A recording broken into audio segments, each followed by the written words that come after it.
Hello, everyone. I'm pleased to have with me today Dr. Robert P. Murphy. Dr. Murphy has a PhD in economics from New York University. He's a research fellow with the Independent Institute and a senior fellow with the Mises Institute. He's held academic positions at Hillsdale College and Texas Tech University. He is the author of Choice, Cooperation, Enterprise, and Human Action, which is a modern distillation of Ludwig von Mises' important treatise on the Austrian School of Economics. He's the author of several other economics books for the layperson as well, including Lessons for the Young Economist and The Politically Incorrect Guide to Capitalism. In addition to his scholarly work, he hosts the popular podcast, The Bob Murphy Show, concentrating on economic and political issues. Thanks very much for agreeing to talk to me today, Dr. Murphy. How are you doing?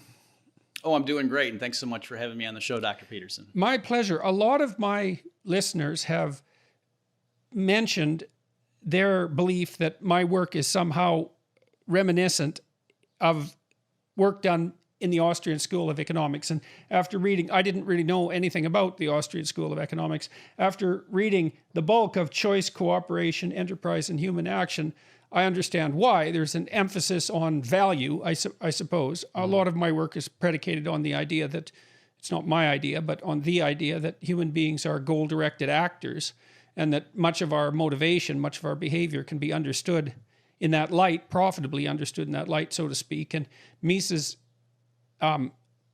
insisted upon the primacy of human action, really as his starting point.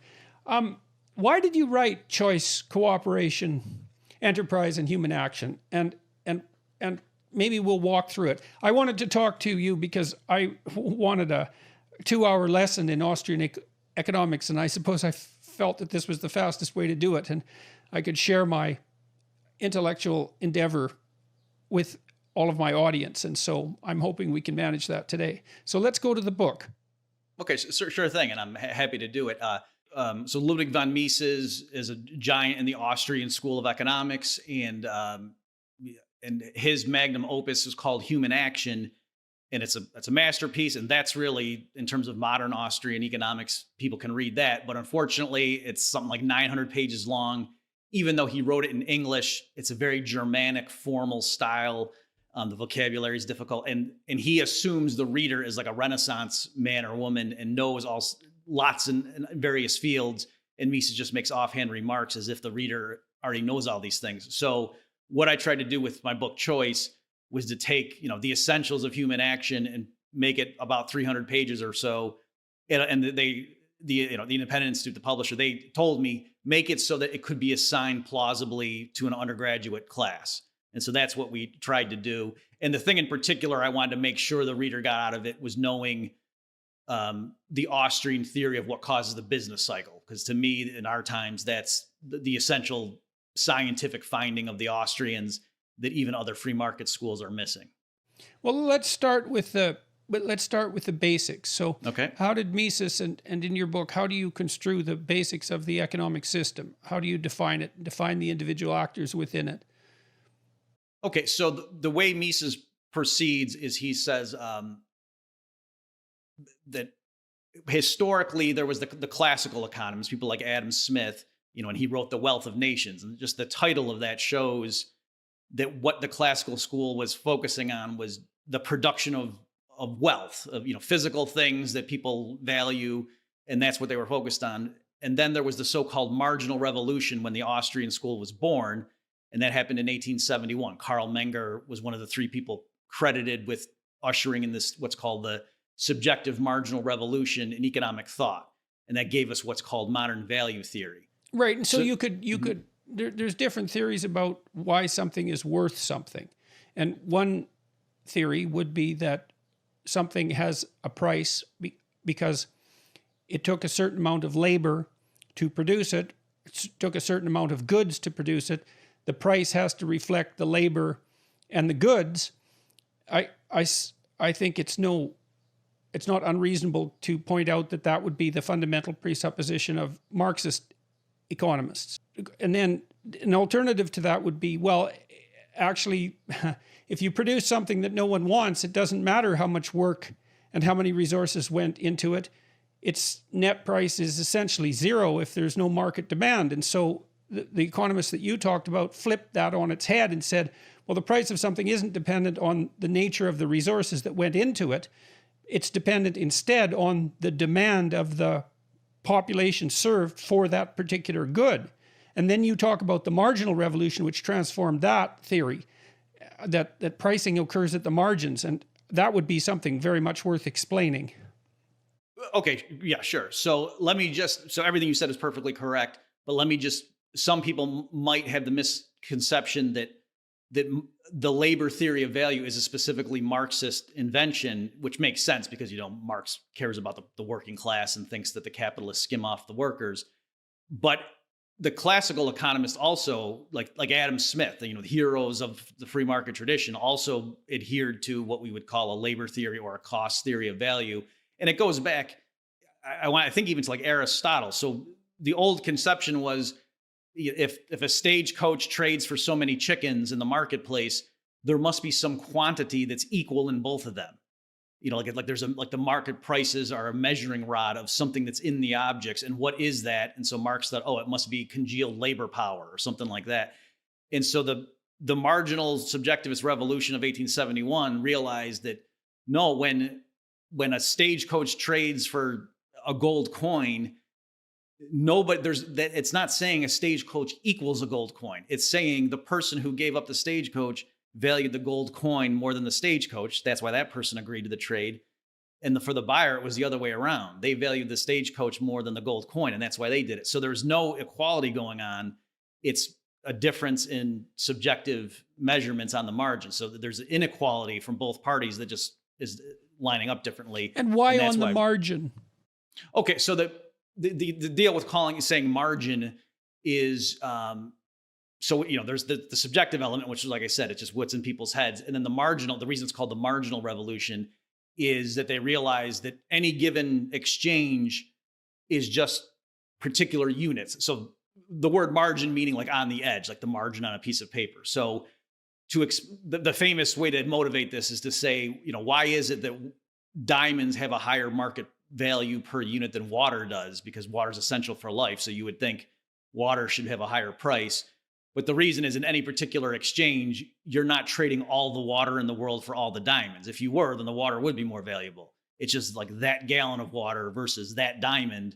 And so on the margin, that one diamond can satisfy a lot more of your needs than that particular gallon of water, because most people already have enough water to satisfy thirst. So it means in that particular circumstance or under those particular conditions. Right. Rather than making some claim about universal value. Yeah, and to give a very trivial but I think illustrative example too of just applying this, when people go to the grocery store, to say, whatever, cans of Coke are on sale, let me buy some. That's a good deal. You don't empty out your bank account and back the truck up and get every last can of Coke in this. You only buy a certain amount, and then at some point you stop. And so as simple as this is, to explain that, you have to reason on the margin. You have to say, the first can of Coke is worth more to me than my last quarter. And the second can of Coke is worth more to me than my second last quarter, if the price is a quarter per can. But at some point, after you've got 16 cans in your cart, you say, no, the 17th can of Coke is not worth more than my 18th last quarter. So at some point you stop. And so then it's showing you that you're making decisions on the margin. You're not saying, is Coke worth more than a quarter a can? That question doesn't mean anything. You mean how many cans of Coke do I have right now? Is the next one worth more than my last quarter? So that's how the thinking is on the margin. Okay. What role, the labor theory of value seems to be, all of these theories of value in some sense seem to be intuitively obvious, although they're different. And so that's strange that they can all be intuitively obvious. It seems that when you decide to do something, there does seem to be some association between the amount of work done and the value of the output.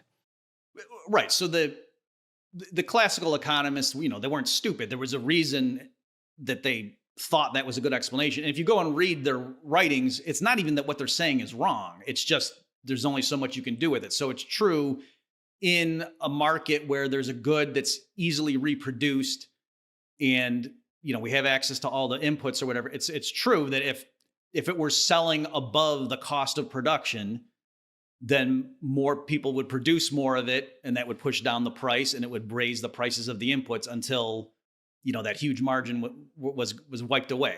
So it is true that for easily reproducible goods where all the inputs are available, in the long run, the selling price has to be very close to the price of the inputs. And going the other way around, if people just stopped buying it because they didn't like it anymore, then people would stop making it. And the only reason they would resume making it is if the price fell, so that now it was affordable to me. So there is that element, but there's all sorts of counterexamples, like you mentioned. If just because I put a lot of effort into something, or if we're making a car and we all tie our left hand behind our backs, so it takes longer to make it, we can't charge more for the same product because it took more hours. Like that, the consumer doesn't care how much time went into it. And then things like, a Rembrandt painting or something, like there's no way to apply that logic to explain the market price of a work of art where the artist is now dead. So there's all sorts of things like that. Or if we're just walking in the woods and we come across some object that's useful to us, and then we want to go sell it to others, we have no idea how many labor hours went into it because we just found this thing. We're not going to have a problem selling it. So part of the problem with the labor theory of value isn't that it's outright wrong. It's that there are all sorts of exceptions to its general applicability, and so it can't serve as a universal theory of price. And is that also true? So yeah, so that's what like Menger and William Stanton Jennings and Leon Walras, the founders of the marginal revolution, that's what they did. They showed, here's the exact thing that explains all market prices, and then the stuff that the patterns that the classical economists discovered for certain scenarios, we can also handle in this new framework. But this new framework explains everything. Is it reasonable then to suggest that the marginal utility theory of value is the uppermost bucket in some sense, and then inside that there's the theory of utility, and inside that there's the theory of labor? Those apply only under certain preconditions, whereas the marginal utility theory applies generally. It's more comprehensive. Right. Yes. That first and foremost, to explain a market price, you can use marginal utility theory, period. And then if you want to say more about particular circumstances, like why is it that the marginal utility would tend to be such and such under these conditions, you can invoke the sorts of things that the classical economists would have used to explain, the price of eggs or something. Okay. So it's something like a classic Piagetian revolution in thought. I mean, when Piaget looked at stage theories, he believed that children develop their cognitive apprehension of the world in stages, and that each stage would account for everything the previous stage accounted for, plus a little bit more. And the same reasoning has been assigned to scientific revolutions, that Einsteinian physics explains everything that Newtonian physics explained, plus a little bit more. So that's what makes it a better theory. And so the same thing might be said about the theory of marginal utility. It has more explanatory power. Right, yeah. And I think the analogy with relativity compared to Newtonian mechanics is correct. That yes, the classical school, they could explain a small subset of market phenomena, whereas the marginal utility approach explains everything, and it doesn't. Anything the classical economists could explain, we can explain in the new framework, but we can also explain a whole bunch of things that the classical economists would just say, well, yeah, that's just scarcity, and they throw up their hands and say that's a different thing. We're not talking about that.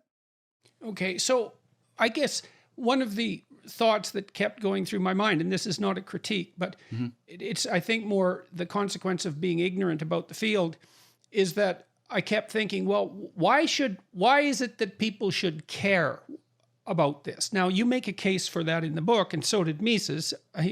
He believed that it was absolutely necessary for people to be informed about economic matters and about economic theory.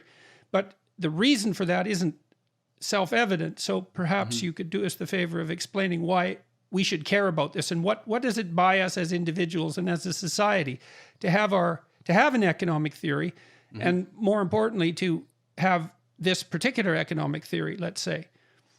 Okay, great. So I think, just stepping back, the reason it's so important, and certainly this is what Mises thought, for the general public to at least be aware of the basics of the findings of economic science is that politically, so much of harmful government policies are imposed in the name of helping disadvantaged groups or, avoiding bad things. And that this is why we have these policies in place. And so they're either they don't help, or the bad things that are allegedly being solved by these policies are actually being caused or exacerbated by those same policies. Okay, so you cite Keynes, John Maynard Keynes in the book, and you say the quotation goes something like, "Those who care nothing for economics are generally the slaves of some defunct economic theory." And so the proposition is, we make decisions based on our economic theories, whether we know it or not, and it's better to have the theories laid out explicitly and appropriately so that we make our decisions consciously, rationally, and with as little error as possible. That's basically the rationale for developing some expertise in this area. Right, exactly. That, and also, for example, like something like quantum physics, the general public doesn't need to know that or even believe in that in order for your computer to work. You know what I mean? They can just go buy the computer, it works or it doesn't. But with economics, it is important, I would argue, and Mises would argue, for the public to at least know the basics, because like something like minimum wage laws, if Mises is right, then that actually makes it harder for teenagers with no job skills to get hired. And so if the public is supporting a hike in the minimum wage to $15 an hour in the US, thinking this is going to help young people, well, no, that's actually hurting a lot of them. So things like that. Whereas, well, let's walk through that just as a practical example before we go back to the general outline. So yeah, the Democrats have been pushing. They've been pushing for a $15 an hour minimum wage, and people object to that for various reasons. Now, on the face of it, it seems like it would be a nice thing if people who were fated to toil away in minimum wage positions had a living wage of, let's say, $15 an hour, which is hardly the income of a tycoon. And you can understand that people who have some sympathy for those who are relatively dispossessed would just as soon see them thriving economically. And then you can also see that it seems mean-spirited on the surface of it to object to such a thing, because it's easy to say, well, what is it? You don't want poor people to have a living wage, which is the instant black and white objection that emerges when any such discussion takes place. Now, would it be a proposition of the Austrian school that instituting a minimum wage of that sort would be an error, and even for the people it purports to serve? And if so, why, and how confident can you be in that criticism? Okay, so great question. So strictly speaking, I should be clear, the Austrian school as such is value free. So it's a objective, positive statement of, facts about reality. So it can't, the Austrian economics per se can't say the minimum wage hike is good or bad. It can just say, if what the consequences hikes are, them, then this is what happens. And so we can certainly say is, if they're boosting the firm's revenue by less than $15 an hour, then if there's a loss and you have to pay this worker at least $15 an hour, well, then the firm's necessarily losing money if they hire that person. So to the extent that you think employers are profit seeking and aren't hiring workers out of charity, but are then by artificially... we could also say that because it makes them able to do it. I mean, if I'm making $40,000 a year, I can't afford to pay someone $50,000 a year, whether I want to or not. It's just not within my power. And so is the proposition that there's a relationship between supply of jobs like that and their wage, such that if you increase the minimum wage to $15 an hour, you necessarily delimit the number of jobs that are going to be produced because of the problems that you're describing? The claim is, other things equal, yes, if you make it artificially more expensive to hire some factor input, firms will tend to hire less of it. Let me first just use a quick analogy, or not analogy, but another example. When progressives want businesses to emit less carbon dioxide, one of the go-to policy measures is a carbon tax. So in that realm, most people on the left, they want other measures too. But when you say, hey, if we put a $100 a ton tax on carbon, they don't just start making up all these reasons why firms don't want to save money. And no, they'll still use just as much carbon as before. They'll just pay less to other things to come up with the money. It's all straightforward. Oh yeah. Or if so in all these other areas, people respond to incentives, but for some reason with labor, the same firms that are money grubbing and all they care about is jobs, and they'll outsource factories to Indonesia to save 2 cents on labor. If you make teenagers in the US twice as expensive by more than doubling the minimum wage, no, it's a right-wing lie that they'll hire fewer workers. So I'm just noting the inconsistency. So it doesn't mean so the basic proposition is if you make something more expensive, firms will be incentivized to use less of it. Right. And even in the context of just labor, again, to say, if it turned out that they ran the numbers and they could shut down the factory in the US, lay off all those people and open the factory in, Indonesia and save $1 an hour, most people on the left would say, of course the money grubbing capitalists would do that. But yet when you double the price of US teenage labor, all of a sudden, no, they don't care about money, the employers. Okay, so let me ask you a personal question then. Yeah. And let's jump outside the realm of theory for a minute. Do you I understand the attraction of coherent and powerful explanatory theories. But I always balance that against the terrible complexity of the real world, right? And so do you believe that instituting a minimum wage hike would in fact be detrimental to the poor? Or do you think the system would be flexible enough to adjust to that and that the net benefit would be positive? I understand the theoretical prediction, but there's always margin of error, right? And I also understand the objections you laid to it. You're absolutely right that people assume, well, the corporations will maximize their profit-seeking behavior, and why wouldn't they do that in the case of the minimum wage? But still, the ethical argument for cranking up the amount of money that poor people are paid for doing minimum wage jobs, it's really quite compelling emotionally. And so you have to be pretty damn certain of your first principles to say, well, hold on there, you're actually going to do people more harm than good. And so are you confident enough in the way that these theories lay themselves out? So you do believe that would be bad policy even for the very people that it purports to serve? Okay. So ethically, I'm against it because I believe in property rights, and I don't think the government has the authority to tell people, if you're going to hire someone, you have to pay them this amount. Like as long as they're voluntary contracts, and it's not a 6-year-old who doesn't know what they're agreeing to, so I don't think the government has the right to do this. So for that reason, I would never be in for it. But in terms of just the economic impacts, I think for a modest minimum wage hike, so I think everybody agrees if they set the minimum wage at $300 an hour, that would be devastating, right? That would ruin the economy, right? So everybody agrees if you did it too much, all the stuff the Austrians and the Chicago school types are warning about would be true.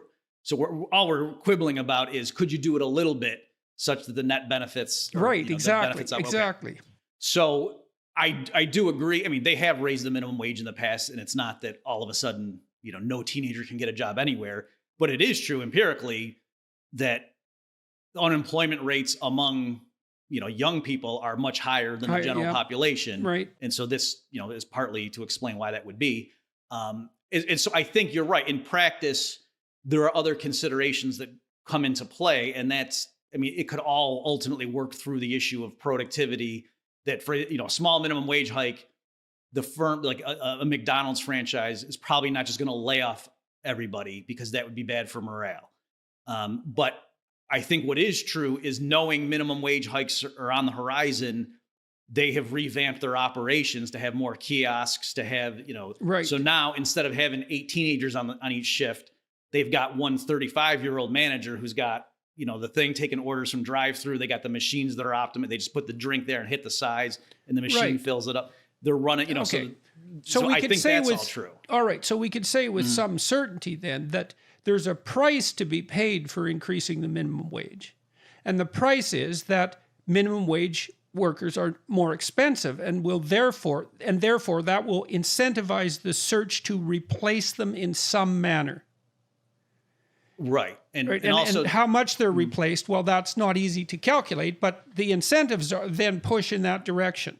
yeah, and I would also mention too that there's winners and losers. I would say so. I can't make a blanket statement and say, oh, this is necessarily bad. So yeah, if they raise the minimum wage, when the dust settles, there will be workers who are earning $15 an hour who, in the alternate timeline, would have only been earning $8.50 an hour, let's say. But there's also a lot of workers that never had a job in the first place that maybe Who would still have gotten won't. a chance to get hired and never. So get in. that's interesting, because that means that in some sense there's a hidden moral hazard there, which drives that sort of behavior. Because you can imagine this scenario is like every single person who has a job that's a minimum wage job who gets a boost to $15 an hour is going to be very happy about it, and all those people who don't have jobs won't know that that's the reason why. Right.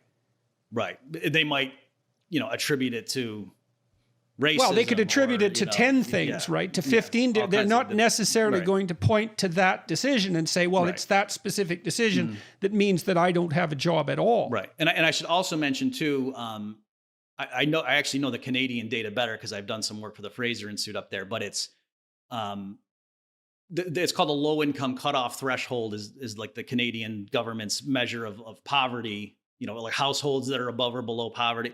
And these aren't the exact numbers, but it's in the 80s%, where 80% of the people who make minimum wage in Canada are in households above that poverty threshold, and vice versa. 80% of the people who are in households that are below the poverty threshold make more than the minimum wage. So it's not correct to think of minimum wage earners as like single mothers who are struggling with kids at home. It's like suburban teenagers who are home from college for the summer, who are going and working at McDonald's for a summer job. Like that's, the more prototypical minimum wage worker. It's not some, blue collar person who, another thing too, just to mention, most people earn more than the minimum wage. So the very crude notion of power bargaining and the employer has all the bargaining power, and that's why we have to raise. If that worldview were true, just about everyone would earn the minimum wage, and yet most people earn more. And so once you say, well, why is that?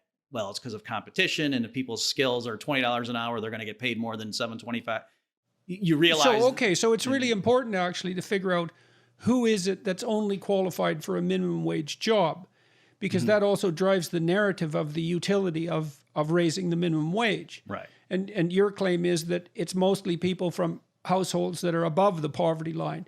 They're not people, the minimum wage earners aren't the people upon whom multiple children are dependent typically. Right. And so that's why, like, just to give you an example, there could be a perverse thing. If to significantly raise the minimum wage, thinking you're helping poor people, could end up largely raising wage rates of middle-class workers, but making fast food more expensive for a lot of poor households. That's just, the mom's coming home from work and she runs to McDonald's to get something for the kids. And now some of the price, some of the minimum wage hike got passed through to make that food more expensive, whereas she already was earning more than the minimum wage. Right. That reminds me of some of the controversy that surrounded Walmart, because Walmart pays its employees a relatively low wage, but they also provide food at below what the market was charging for groceries, basic groceries at that point. And so you could make the case that they were a net benefit to people who were in poverty, because they materially lowered the cost of groceries.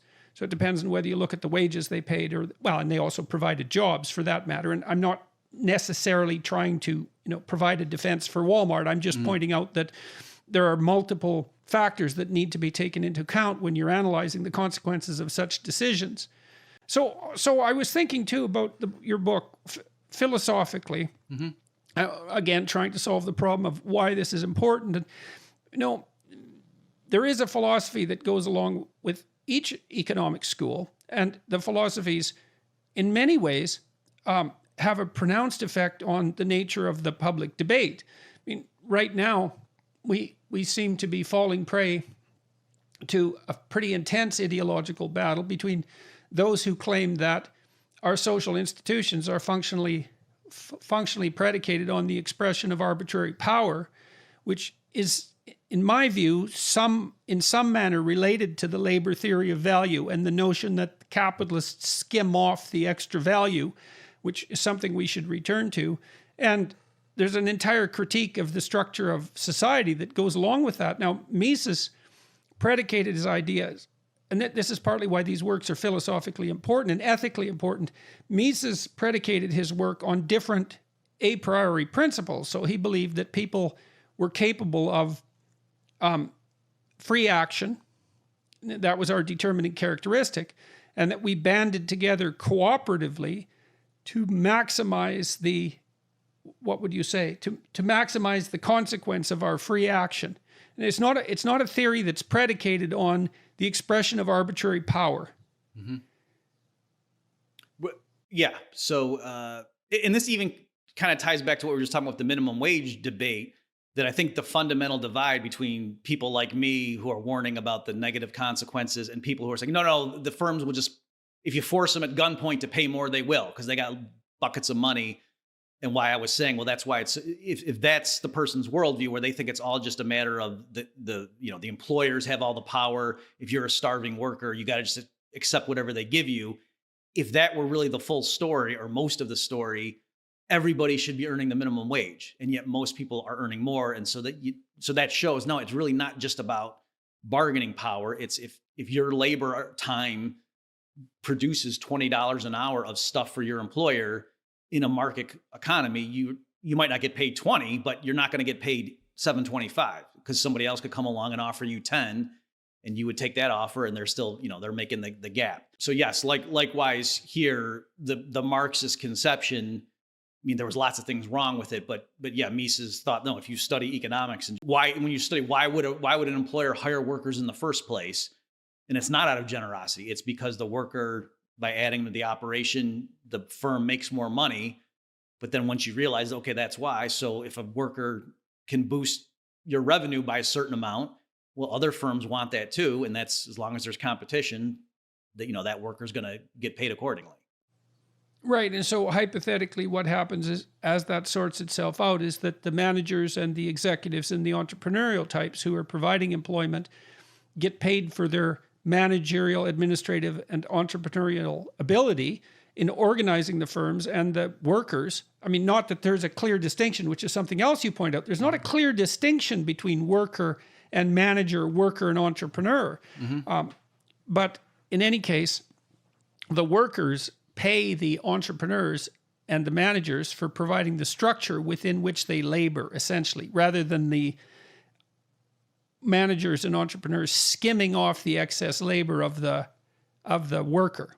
And, and that distinction between worker and manager, the fact that distinction is not so clear is also of paramount importance, I think, because it's very difficult to categorize the world into oppressors and oppressed if the categories of oppressor and oppressed aren't so clear to begin with.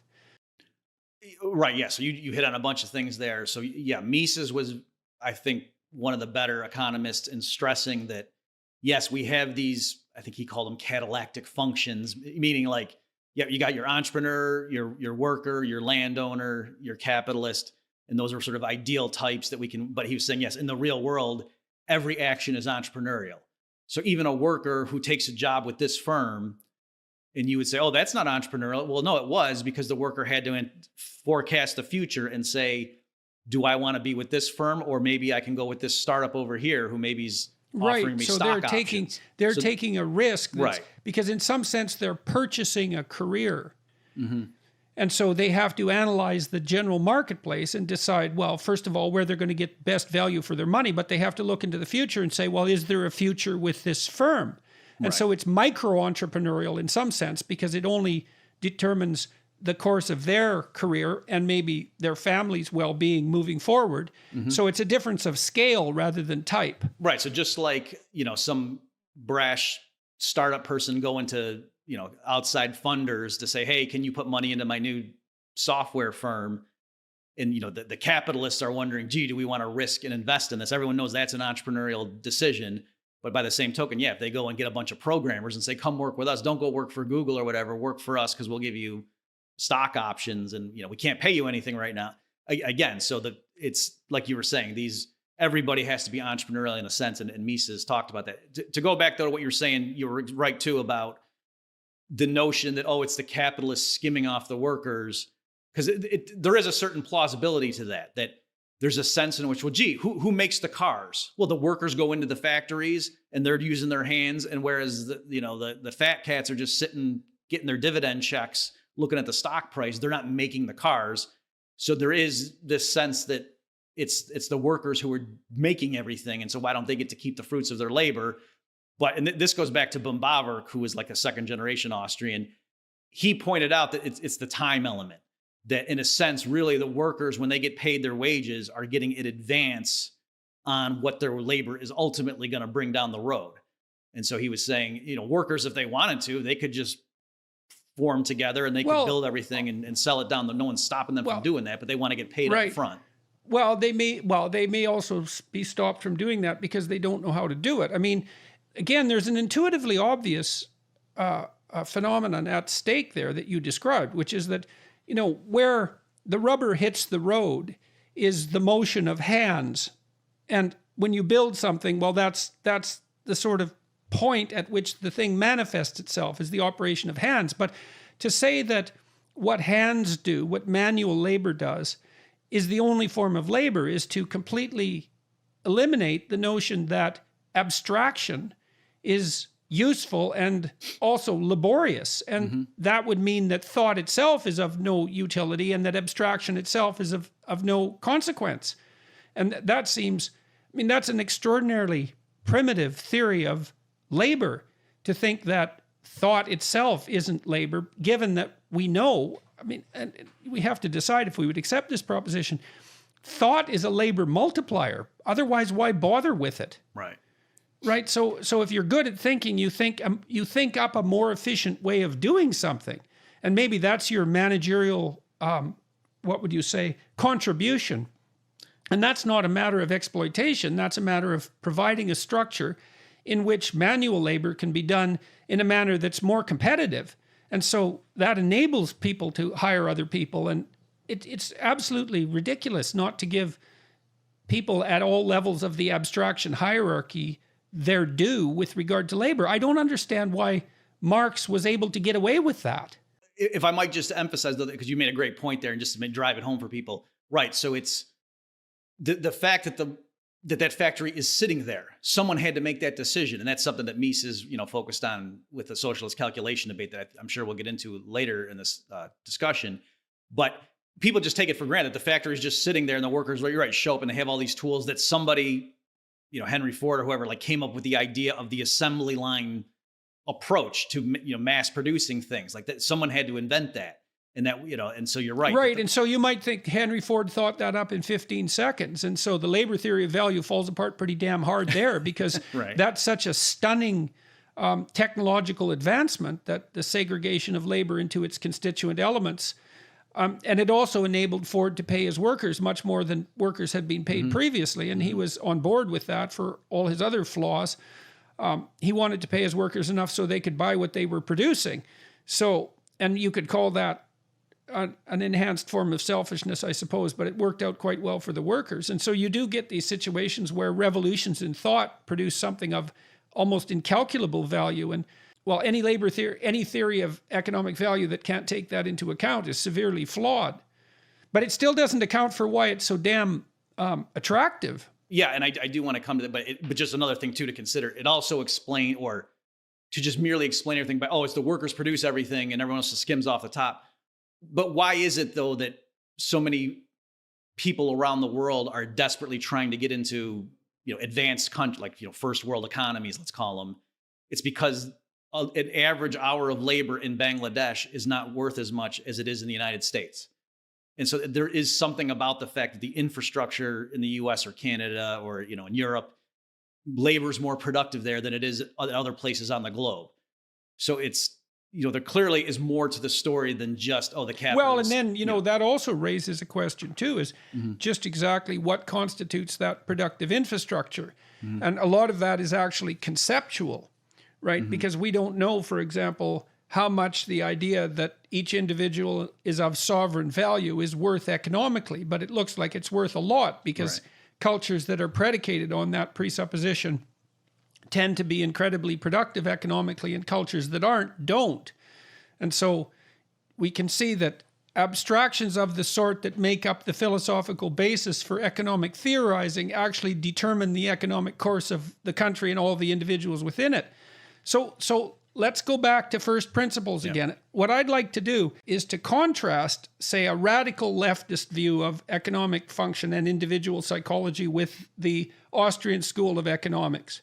So this is going to be difficult, but maybe we can manage it. So we kind of delved into the labor theory of value versus the marginal utility theory of value. And then we took a bit of a foray into the idea that, well, you can't easily subdivide people into manual laborers, and those would be the oppressed class, and those who skim off the top, because, well, we should also point out that even manual labor takes a certain amount of abstraction and intelligence. And I'm saying that in no means whatsoever to be denigrating. We don't have robots that can bus tables, for example, because bussing tables actually turns out to be an incredibly complex cognitive task and requires a fair bit of organizational ability to do efficiently, especially under a high load. And so, okay, so we've talked about the theory of marginal utility and the idea that where labor resides is not so obvious, and the notion that those higher in the hierarchy are just skimming is an unsustainable proposition. But there's other fundamental differences between, let's say, the Marxist viewpoint and the viewpoint of other economists, including the Austrian school. So let's delve into those. Notion of the person, for example.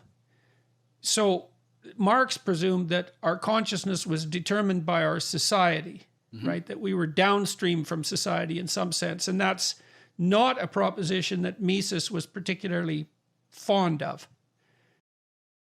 Right. So at some point, I'm going to reach the limits of my knowledge of the Marxist worldview, but I think I can safely say that Marx thought the material forces of production were the prime mover in history. And so, you had slavery in ancient times, and then that gave rise to feudalism, and then that gave rise to capitalism or mercantilism, let's say, and then capitalism. And then the next stage would be socialism and communism.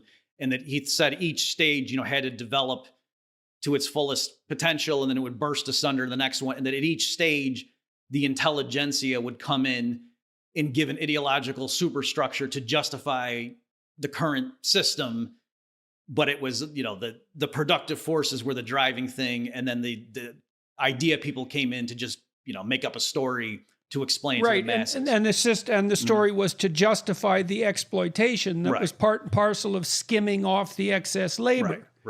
Right. But that isn't how Mises looked at it, is that people didn't band together to exploit each other. The starkest contrast, though, with Mises responding to that Marxist worldview is he thought that no, ideas are the primary motivation, that, human action starts always with a thought. People have a goal and they use their reason to, choose a means to try to attain it. They might fail, but that's what purposes behavior is. Right. That's what he meant by human action. So we're rational sovereign actors. Right. And we're trying to chart our own course. Right. And so for him to explain, for example, why is it that it went from feudalism to the industrial capitalist age, Mises would say it's because ideas of individual sovereignty and, people have rights, and for various historical reasons in Western Europe that emerged, whether it was because of Christianity or just the squabbling in the terrain.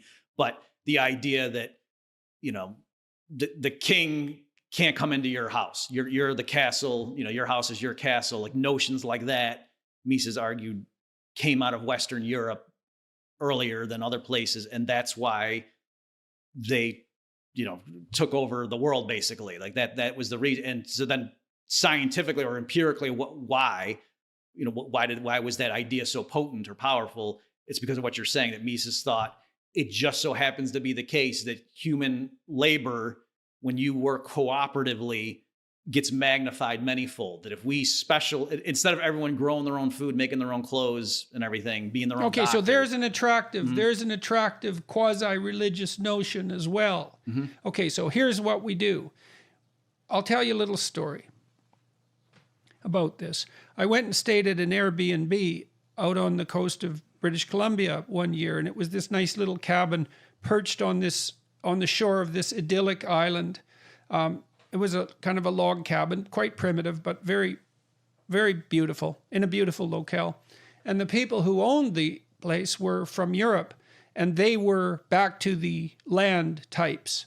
So, the 1990s equivalent of hippies, and they believed that everyone would be better off if they were self-sufficient, and that they would be more psychologically healthy if they returned to the land. And so they bought this place. Well, they were trying to be self-sufficient and grow their own chickens and raise their own chicken, plant their own vegetables, and so forth. And what they soon discovered was that was unbelievably difficult life, that they were struggling every second to stay afloat financially, and that being self-sufficient, especially on an island, which is a place that poses its own complications, especially in a harsh climate, they were completely trapped, and they couldn't sell their property for anything near the market value, the value that they had purchased it for. And so their move back to the land was a complete bloody catastrophe. And so, well, I want to tell that story because we have these romantic notions, that we should all be self-sufficient and that everyone would be better off individually, in their family, in their town, in their estates, if we were self-sufficient.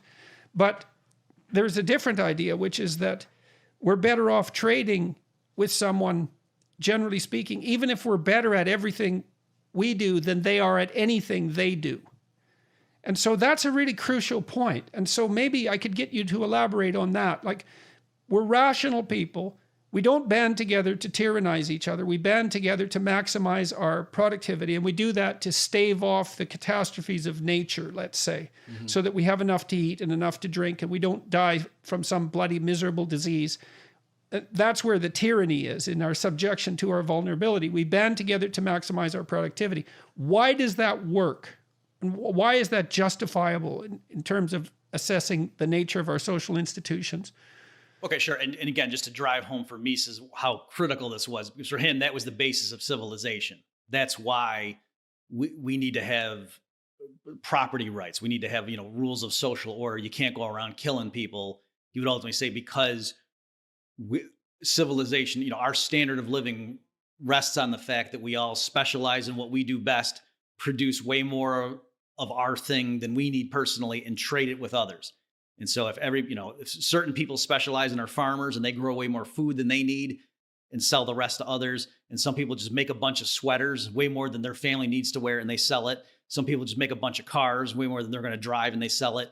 We all end up with more food, sweaters, and cars. Because once you build one car, building the second one is a lot easier. Right. It's a lot easier. Right. So yeah, there's a few reasons to try to understand why is it that specialization magnifies the productivity of human effort. Let's walk through that. Okay, so there's a proposition. Yeah. Specialization maximizes productivity, and then trade is of benefit to all. Sure. Okay, so let's justify that from first principles. So I'll give you some obvious reasons.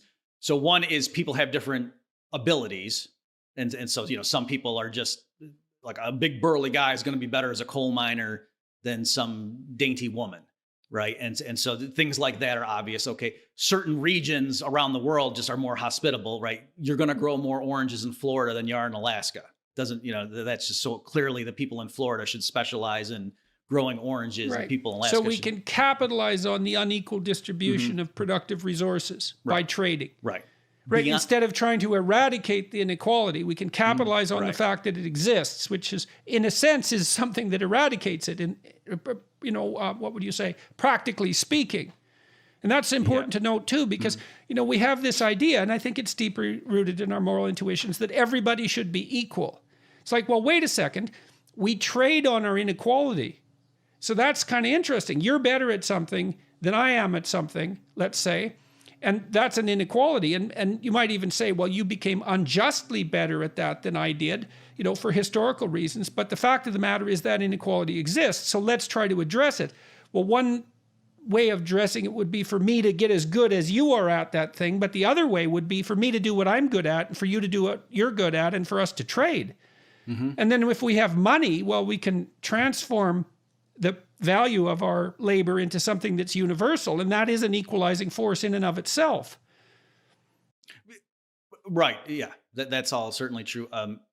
Just another quick one though is even if people had similar aptitudes up front, like two people who are identical in all respects, if one of them went into studying brain surgery and one of them went into studying chemistry, 30 years later, when you check in on them, the one person's going to be way better at doing brain surgery than the other person's going to be way better at, identifying new chemical compounds. Right. So because we have finite resources, each of us, because we have finite time, that means that we can't be as good as everyone can be at everything ever. Mm-hmm. And so we end up specializing in something so that we have a comparative advantage, but it's not, see, the language here, and you said Mises is very careful with his language, so let's be very careful with our language. If I study for 30 years, it isn't exactly that I have a comparative advantage over you. It's that I comparatively have something to offer you, right? Because advantage implies that I've taken something from you in some sense, or now that I can hold something over you, because you say taken advantage of someone. Mm-hmm. But it isn't that. It's now that I'm bringing something to the table that you actually desire. And so that's not an advantage I have. It's something that I have to offer. And if I have any sense, I've picked something that I have to offer that I know other people want. And so there's a kind of altruism that's built into that specialization. Now, okay, so I'm going to take it one step sideways here too, from a Marxist perspective. Now, Marx also said that we were alienated, that specialization alienates us from our labor. And, there's some truth in that because, well, here's another example. When I was a kid, 16 or 17, I worked at this lumber mill, plywood mill, and it was probably built in the 40s. So it was kind of a dark satanic mill, to use the poetic phrase. And it had a pretty hierarchical structure. The foreman exerted power over the workers. And, we had 15-minute breaks, but it took 10 minutes to get to the break room and back. And so it was pretty regimented. It was classic labor versus manager situation for what it's worth. It was definitely noisy in this place, so you had to wear headphones all the time. And my job was to stand at the end of this platform facing a machine that was about 2 blocks long that was basically a natural gas furnace. And I flipped these pieces of plywood sheathing onto a conveyor belt and filled the conveyor belt, and then it would move into the furnace and go down the 2-block journey through the furnace and be dry. And then my friend who worked on the other end would take these off. And so it was alienating labor, right? I would do that 8 to 16 hours a day, depending on whether I was working overtime. And all I was really doing was grabbing a piece of wood and flipping it, pushing it forward, right? And so it was hot and dusty and all of those things. And now and then the machine would jam and burst into flames, and the whole plant would fill up with smoke and steam, and then we could climb on top of the plywood stacks and have a nap. And so that was sort of like the holiday. But in any case, it did give me some sense of what it meant to be alienated from my labor. There had been guys there who had been there for like 20 years doing this job, and I thought, well, that would just drive me stark raving mad. And so that alienation theory, I mean, how do we deal with that? Because the problem with specialization is that, well, you have to sacrifice all the other things you might be to do this one narrow thing. Now, I know that opens doors. Like if you become an expert at something, you go through a narrowing process while you're being an expert, and then the world opens back up. But I mean, how do you deal with or does the Austrian school of thought deal with the fact that specialization requires a particular sacrifice? Is the proposition just that it's worth it compared to the alternatives? Yeah. Before I forget, let me just mention, you hit the nail on the head when you said comparative advantage a few minutes ago, and you said that even if one person, or historically it was done in terms of nations trading, even if one country was better at producing everything, its people would still have a higher standard of living if it specialized in what it was really good at and then traded with some other nation. And so David Ricardo was credited with that. So you're right. And why is that? Because that's subtle and not easy to understand. A more colloquial illustration would be like a doctor who can do a better job taking people's blood pressure and weighing them and writing down on a piece of paper what their blood pressure is and weighing them and asking them what brings you in today. It would be a waste of the doctor. The doctor shouldn't do that. The doctor should hire other people, nurses or whatever, to do that basic information, so the doctor can just focus the time on what the doctor can do. Or a lawyer. He should concentrate on whatever it is that he's that other people are least likely to be able to do. Right. Or so that's kind of a general rule. So you should concentrate on what's of general value, but what other people are least likely to do. Or, other examples. Or able to like do. Michael Jordan is very athletic. He could probably cut his lawn faster than the neighborhood kid. But Michael Jordan shouldn't be cutting, he should hire someone else to do it. He goes and practices basketball. Or a lawyer who's a really fast typist should still hire a secretary to deal with, the paperwork so the lawyer can focus on talking to the client. And so there's all kinds of examples where just because you can do a task better than someone else, it still might make sense for you to outsource that and hire that person to do it, to free your time up to focus on where you're really good compared to the other person. And so I guess the alienation issue is dealt with to some degree. I read Jung's Psychological Types a long time ago, and one of the propositions he put forward was that when slavery was eradicated in the West, we each became our own slaves. That was the price we paid for it. And so we slaved away for some portion of the day, but the consequence of that was that we had some time where we could be free citizens pursuing our leisure at will. And I think that's kind of an interesting way of thinking about it too, is that the advantages of specialization are such that it's worth harnessing yourself to the sled for a certain amount of time per week so that you can be relatively free in everything else you do. And the reason that that's acceptable and beneficial is because there isn't a better alternative. Right. And so, I think the way Mises would handle the alienation issue is a few things. He would say, kind of like what you were saying earlier about this idyllic notion of, and by the way, my wife and I want to get some chickens too. And so I'm not knocking that we want to do that too, partly because we're afraid of what's coming. But Mises points out that a graph of history in like per capita living standards is like this throughout the century. And then it goes like that starting in late 1700s or so. The most important chart in the world. Right.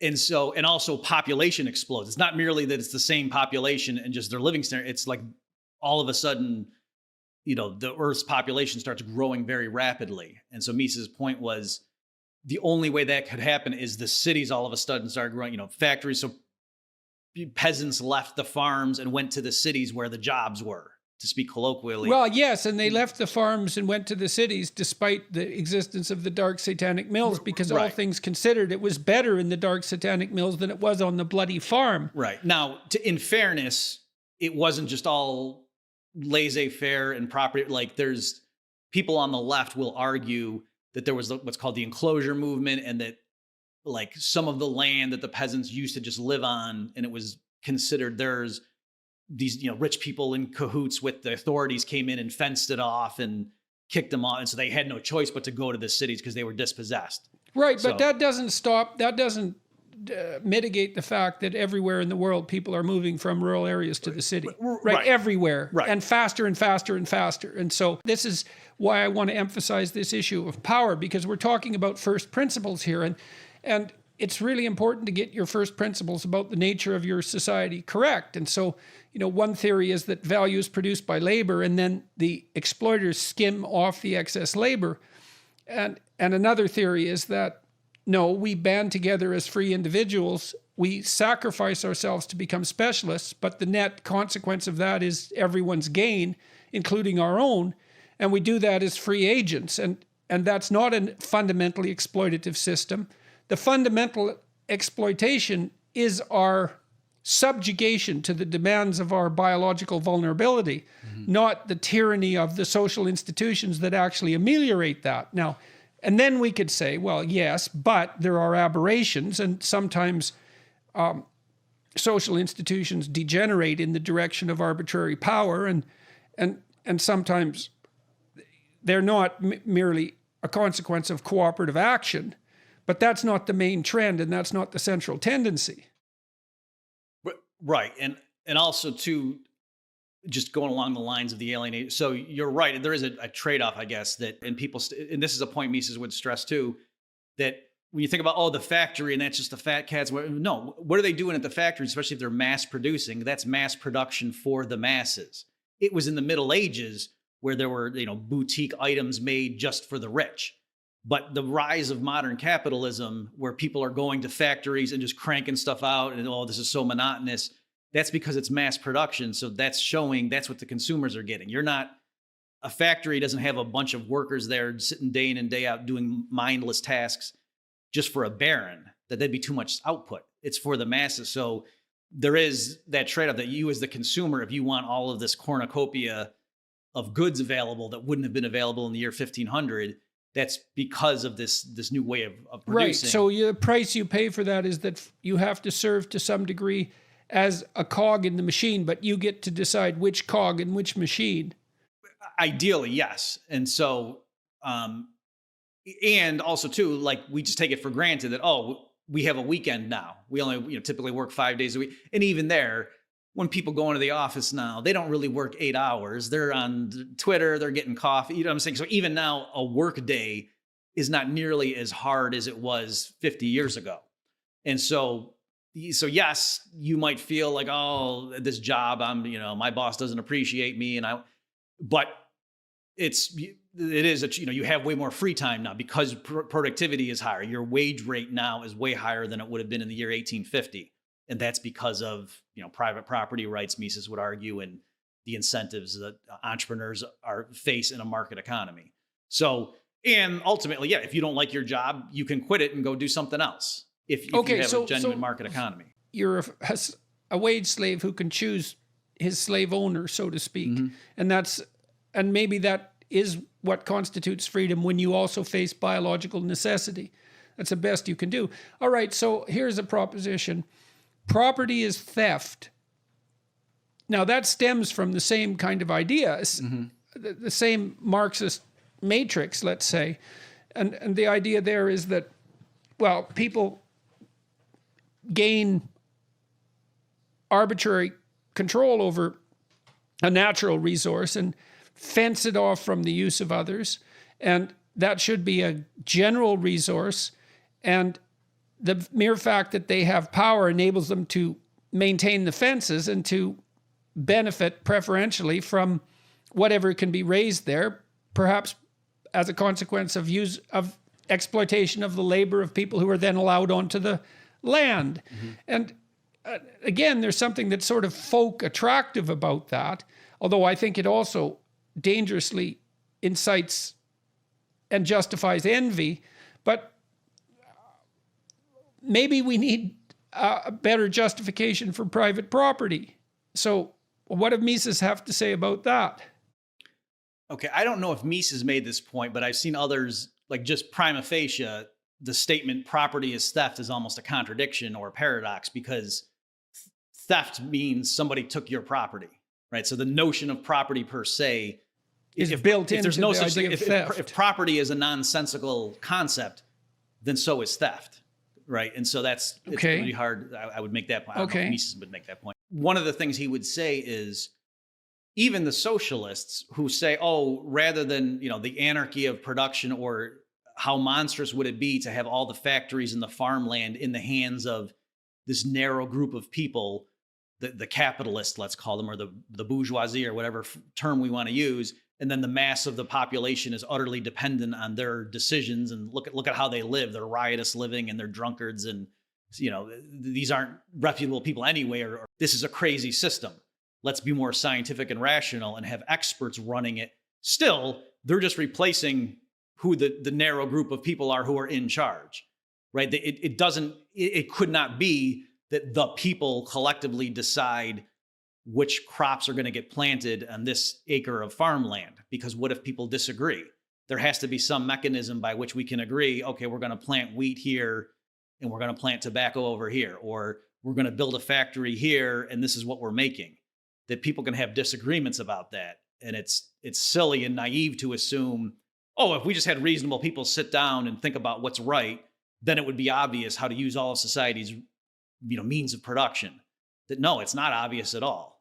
And so under a socialist approach where we get rid of the evil or the theft of private property, at least in the means of production, you're actually not getting rid of the fact that a select few have to just decide and everybody else has to go along with it. And so then I guess if we go down to first principles, what is it that you need to own in order to make social institutions work? Well, I don't think there's anyone who disputes the idea that you should own the right to dispose of your labor as you see fit. I mean, even people who are on the radical left, I don't think would allow for that degree of the dissolution of ownership to take place. I mean, their objection to begin with is that people are basically enslaved by exploitative capitalist institutions and they should be free to choose. And that seems to me to mean that they own the right to choose. It's something like that. So what is it that you need to own if we're banding together to maximize productivity and we're doing it in a cooperative way rather than exploiting one another fundamentally? Aberrations be damned for the time being. What is it that we need to own? What rights do we need to own?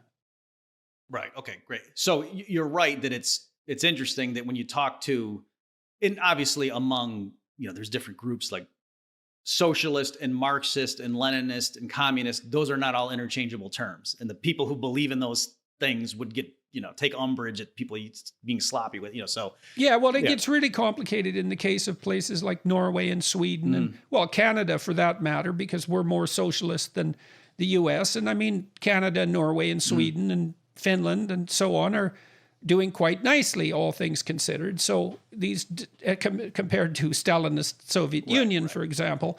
So yeah, these distinctions make a tremendous amount of difference. So where I was going is to say, though, that when I've talked to, people like anarcho-communists, let's say, or anarcho-socialists, and I ask them, well, they will say that, oh yeah, people can own their houses, like as long as they're modest, or workers should own their tools, right? So they have no problem with a carpenter owning a hammer and nails and a saw and things like that. So even though those are means of production. Well, it also, but then of course the problem comes up, what exactly do you mean by own? Right. So if I own my house, but I can't own a factory, but I can own my house. Well, that means I can't trade my house for a factory.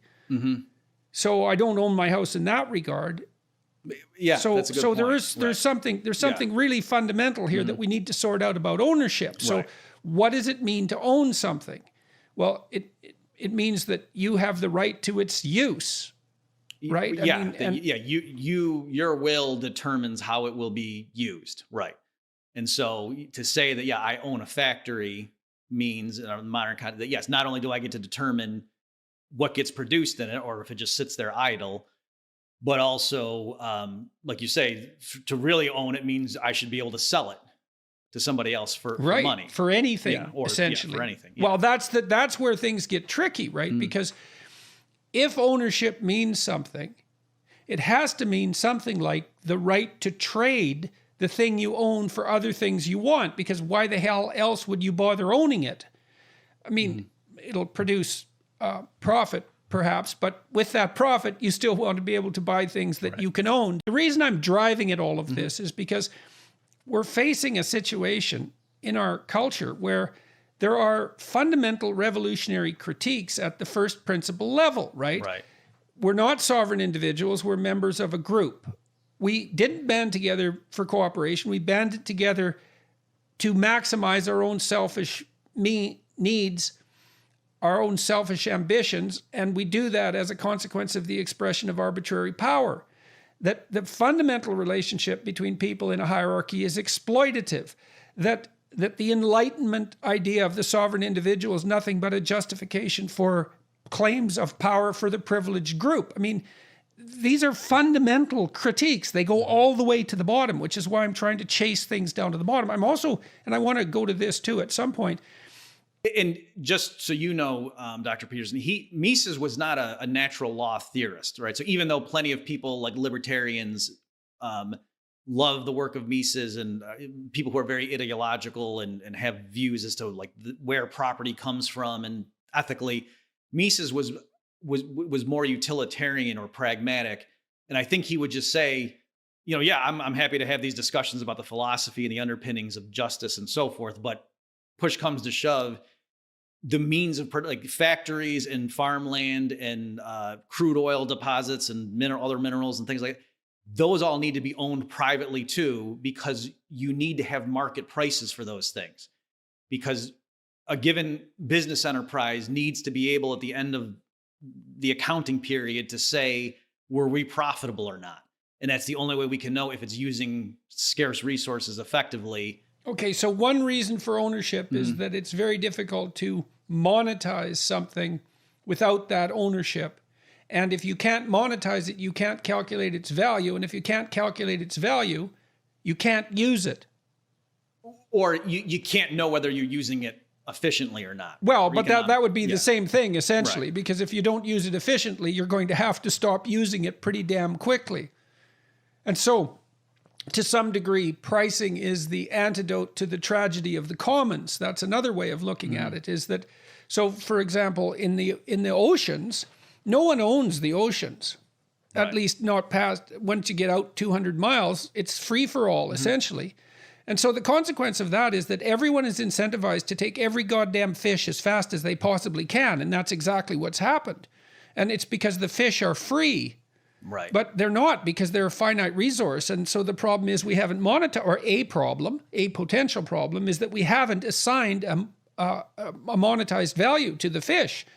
And so once they're pulled into an economy, they're worth something, but out there free floating, it's every man for himself. And so that means that, you know, you could make a case that private property leads to the despoiling of the natural environment. You say, okay, well, what about those situations where there is no private property? Well, then you get instantaneous despoiling of the natural environment because there's no incentive to maintain it. So we could say, you need to own things so that your commitment to your specialization is paid for, right? So I want you to become a brain surgeon. That means I have to give you something. And to give you something means you get to own it, to dispose of it as you see fit. And so we want to incentivize everyone to specialize so that we can exploit each other with maximal efficiency. And that's to everyone's good. It's something that's in everyone's best interests. It's something like that. And so we need private property to manage the incentive. And then you also said to price things properly, because that's also an important consideration. Right. So historically, even before Mises came along, the critics of socialism warned about the incentive issue, and like to say, hey, there's some really productive people. If they're just getting paid, you know, from each according to his ability to each according to his needs, why would a super productive person, you know, exert himself so much if he's just going to get food based on how many people are in his household or something, you know, that kind of thing. So that was a standard thing. But then the socialists countered that and said, well, no, in a socialist society, there'd be a new socialist man who would just, you know, give out of altruism, you know, just to be the benefactor of his fellow man. And it's only when you grow up in a capitalist system that you're greedy and self-centered because you have to be to survive. So Mises came along, and in his argument, you know, he acknowledged the truth of the incentive issues, but his was more of a calculation or just a knowing what to do, and saying, you know, even if we stipulate for the sake of argument that all the comrades are willing to do whatever the central planners tell them, and the central planners truly want the best for their subjects, it's just, you don't know. Where should we locate the factories? How many cars should we make? Should we build more food distribution centers? Should we have more farms here or there? How many of our incoming, you know, of our crop of young scholars should go into these different technical fields? Okay, and the reason that you don't know that is because in order to know the price of one thing, you have to know the price of everything else. Right. Right? That's the fundamental problem. So, and then the problem is worse because, well, how in the world can you calculate the fundamental price of everything? Because that's an insuperable computational obstacle. And the answer is, well, you distribute the computational problem to the maximum number of actors, and you try to bring everything under the monetization web. Right. Yeah. So there's areas where it doesn't work very well, but in general, yes. If you just think about what does it mean in a decentralized market economy with private property, not just for carpenters owning hammers, but for the whole factory being owned by a small group of people or one person, you know, and everything is owned privately. And then, people have accountants. And at the end, like I say, of an accounting period, they look back and say, how did we do? And if they're profitable, just think through, what does that mean? It means their customers gave them more dollars than they had to spend on the resources to make that stuff, the goods or the services. Well, we could use an analogy. So imagine you're a carpenter and you want to build a house, but you don't have a ruler. You don't have any way to measure length. Right. Well, so maybe you eyeball it. Maybe you get pretty good at that, but maybe you can't even do that. So you can't measure length, and now you have to build a house. Well, you can't, because you have to measure. And so then the fundamental principle here is that money is the measure of value, and it's computed as a consequence of a distributed network. And that's the only reason it works. And each person is pursuing something of value insofar as they're capable of doing that, and they make some pricing decisions on the basis of their specialized expertise. And then we sum the consequences of that specialized computation, and we have a price for everything, or virtually everything. And because we have a price for everything, we can roughly decide what to do. So it's best to think of this really as a computational enterprise. I believe. Right, yeah. Mises used the term calculation. Yeah. And that was, so you're exactly right. He argued that one of the most important distinctions of modern civilization was the ability to apply arithmetic to human action. Right. Well, so yeah, this is the measurement issue. And so we're basically making the case that you can't get anywhere unless you can measure. And money is the measure, and it's a measure. And so the proposition that central planning will work is the proposition that you can substitute one expert mind for 1,000,000 distributed expert minds. And that's just not the case. It's obviously not the case, because each person is going to have knowledge that pertains to their locality. And so it's much better to let everyone make the decisions and sum them. And so we have this free market society isn't a mechanism to allow property holders to exploit others, let's say. It's a mechanism that the entire human race uses to calculate the comparative value of everything. Right. And it makes thought possible. And Mises does point that out when he talks about arithmetic, is that it enables us to do arithmetic. And we can decide, is it worth it? Yeah. And so Hayek, who is a follower of Mises and won the Nobel Prize in '74 for a lot of this stuff, he had a discussion where he was saying, for example, if a tin mine collapses in Africa or something, everybody around the world who uses tin needs to use less of it, at least in the near term, until they get that mine up and running again. And so in a market economy, the way that happens is the price of tin goes up. And so you're saying, like, some factory owner in North Dakota doesn't even need to know why. It's irrelevant. He doesn't need to know the particulars of the mine. He just needs to know tin is more scarce now than it was yesterday. So if you can, use something else on the margin. And that's exactly what happens when the price goes up. People who can substitute out of tin for something else do so. But for firms that absolutely need tin, there's no other way to do this. Right, and they don't need to know anything about tin. That's what's so cool about money, is that you don't need to know anything about what it is that you're purchasing. And thank God for that, because we don't know anything about anything. So if you're going, I've tried to buy printers, which is very, very difficult, because there's like 300 printers, It's like, how the hell do you possibly know which printer is the right printer? And the answer basically is, well, roughly speaking, you can use price. You can assume the printer is worth whatever the price is. It's as good an indication of the quality as you're going to manage. And thank God for that, because otherwise you wouldn't be able to make a decision. Okay, so let's go back to first principles a little bit. So people need to own things, because if they don't, we can't incentivize them to specialize in production, and then we don't have anything. And so ownership allows for incentivization, essentially. So that's one component, but I'm saying an independent issue is, even if right now let's assume we have all the stuff that's, the resources are available and people have studied to be brain surgeons and carpenters and whatever.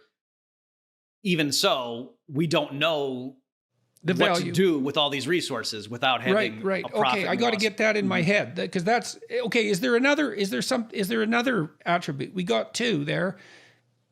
ownership allows for proper incentivization, and it also allows for pricing, and that's necessary to provide comparative information about comparative value. Absolutely crucial.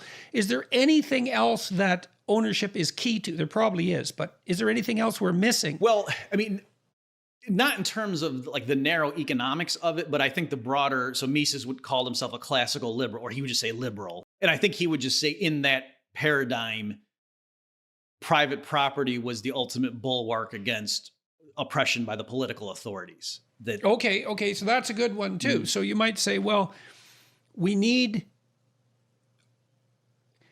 maybe it's better to have 1,000 rich people than one tyrant, because you've distributed the tyranny at least. Right now there's tension between the tyrants, and maybe it's even better if there's 100,000 tyrants, because they're competing amongst themselves. And I mean, I think you could make that case because one of the factors that delimited the power of the absolute monarch, say as England developed, was the fact that there were nobles who also had independent basis of power. So if you think about it, it's true, the Marxists do have a grain of truth that the average worker, especially with no savings, is sort of at the mercy of all the big firms. Oh, gee, I need a job.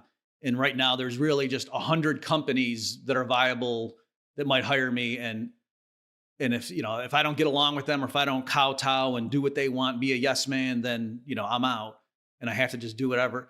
But how in the world is that situation improved by saying, let's get rid of the 100 owners and just have the state be the sole employer and tell everyone, here's where you're going to work? That there you've replaced, like you say, the 100 petty tyrants where ultimately you can just quit and go somewhere else. Now you have to leave the country if you don't get along with your boss, who's the state. Well, and you can see too, and imagine also the disproportion in power. Okay, so let's go to that. There's a centralized authority that's making all the decisions. And then there's all these citizens, and they're all equal. Well, yeah, but they're not equal in relationship to the centralized authority. They're radically unequal. They have no power whatsoever. And so now if you look at a place like communist China, at least the central tyrannical tendency of the state is counterbalanced by the authority and power of the tycoons. And you got to think about that as something that's better. At least there's a competition between tyranny and at that point. Even if you're very, very cynical about the whole situation, it's a good thing that there are locales of power that are independent of the state's central authority. Right, and that's merely because the state, even if it was benevolent, might be wrong. So just in terms of diversity of opinion, we'd want to have multiple power sources. Now, I've also talked to my brother-in-law, helped me sort of puzzle this through too. There's some utility in having some people who specialize in the ownership of money. And so they have a tremendous amount of money, partly because some things are really expensive to do. So if you want to build a factory to build microchips, for example, that's a couple of $1 billion in investment minimum. And so unless we have these huge pools of freely available capital, we couldn't do any of the things that riches require if we didn't have people who were rich. And so tell me what you think about this. So is it the case that distribution of economic resources to the poorest is dependent on their availability to the rich first? So you think about cell phones. When they first come out, they're like $25,000. And so there's some people who can afford a $25,000 cell phone and they buy them, and then now they're worth $20,000. And then more people can buy them because it's the $20,000 price range. I mean, if we didn't have radical inequalities in income distribution, would we ever be able to introduce new expensive products into the market? Well, let me answer this way. And I think for sure what Mises would say, and I would agree with this, is for the introduction of new products, you do want to have private property and the ability of certain people to have accumulated vast fortunes. Because if you think about it, how did some person get to be a billionaire? It was only because of that person's superior foresight in anticipating what the consumers wanted. And that's how you got to that position. And then that person then to decide, there's this new technology called a cell phone or a cellular phone. Yeah, I think it's worth sinking millions of dollars into seeing if this will pan out. It's who's making that decision. It's the person who's got the proven track record. so far. Whereas if you had a different system where, oh no, we don't allow individuals to accumulate vast fortunes, the state owns everything, then it's going to be a committee that's always going to guess and say, okay, bring in the new proposals, let's vote on it. So there's not as much skin in the game, to use that popular phrase now, that it's not that individuals own money. You could just see how, given human nature and the limits of what people's expertise is, that distributing it, decentralizing it, and allowing for the possibility of massive fortunes to accumulate is a better engine for innovation. That now people can specialize. And a certain billionaire who doesn't know anything about phones, like he made his money with cars, might say, I'm going to pass on that. I don't know anything about that. Whereas somebody else who's more technically savvy might invest in it. But there needs to be some way. You can't just invest in every promoter who says, hey, I've got this new product that's going to revolutionize the world, because most of them are going to be So your wrong. argument basically is, well, there are people out there who specialized and developed expertise within a certain domain, and as a consequence, they've accumulated a fortune. And that marks accepting aberrations, that marks the development of that expertise. It's a pragmatic marker for the development of that expertise. You want those people making decisions in their area. And if they make decisions in another area and it's a bad decision, they're just going to lose their money. Right. And so it's self-correcting. Yes. And like you said, maybe this is what I don't know if you said brother-in-law was getting at, but there are people in a market economy who specialize in investments. Like they're good at just picking companies, like Warren Buffett or whatever, to use a popular example. So it's not that Warren Buffett necessarily is good at running a car factory, but he knows what team is going to be good at doing that. Like he can just interview people and get a sense of, I think this firm's going to do well over the next 10 years. And so, there is that. So someone who's just good at investing and picking winners in the stock market, if you really are good at that, over time you accumulate money, and then you have more decision as to which firms get funded. So again, it's like a meritocracy, and all this stuff presupposes there's property rights and people aren't stealing it from each other. Yes, and free action and the ability to make rational decisions. Obey the rules. Then over time, who is it that's made a boatload of money in the stock market? The people who have successfully predicted better than everybody else which stocks are likely to go up, or they sold the ones that were before they went down.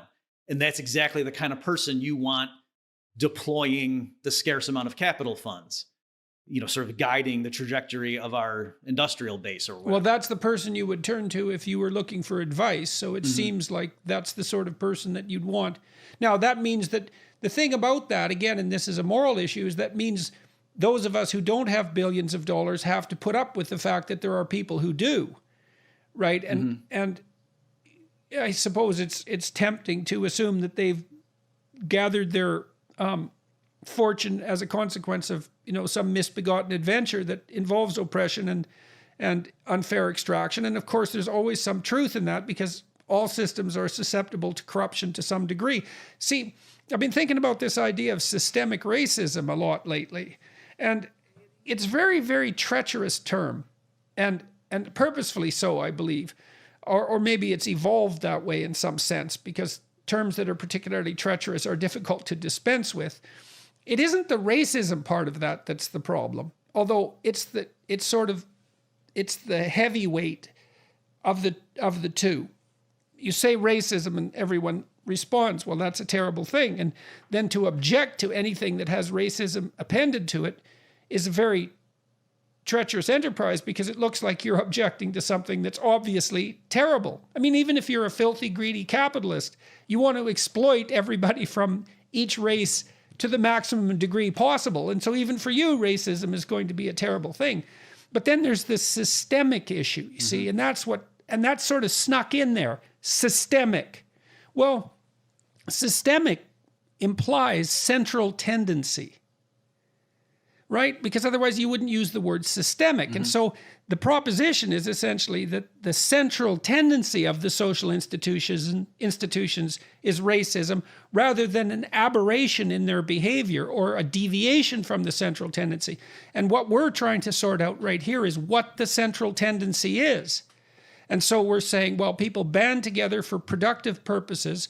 They specialize because that is advantageous with regards to maximizing productivity and distribution because of the pricing issue. It's not a matter of exploitation. You have to specialize to do this, and there's a price to be paid for that, but the price to be paid is offset by the price that you are paid for specializing.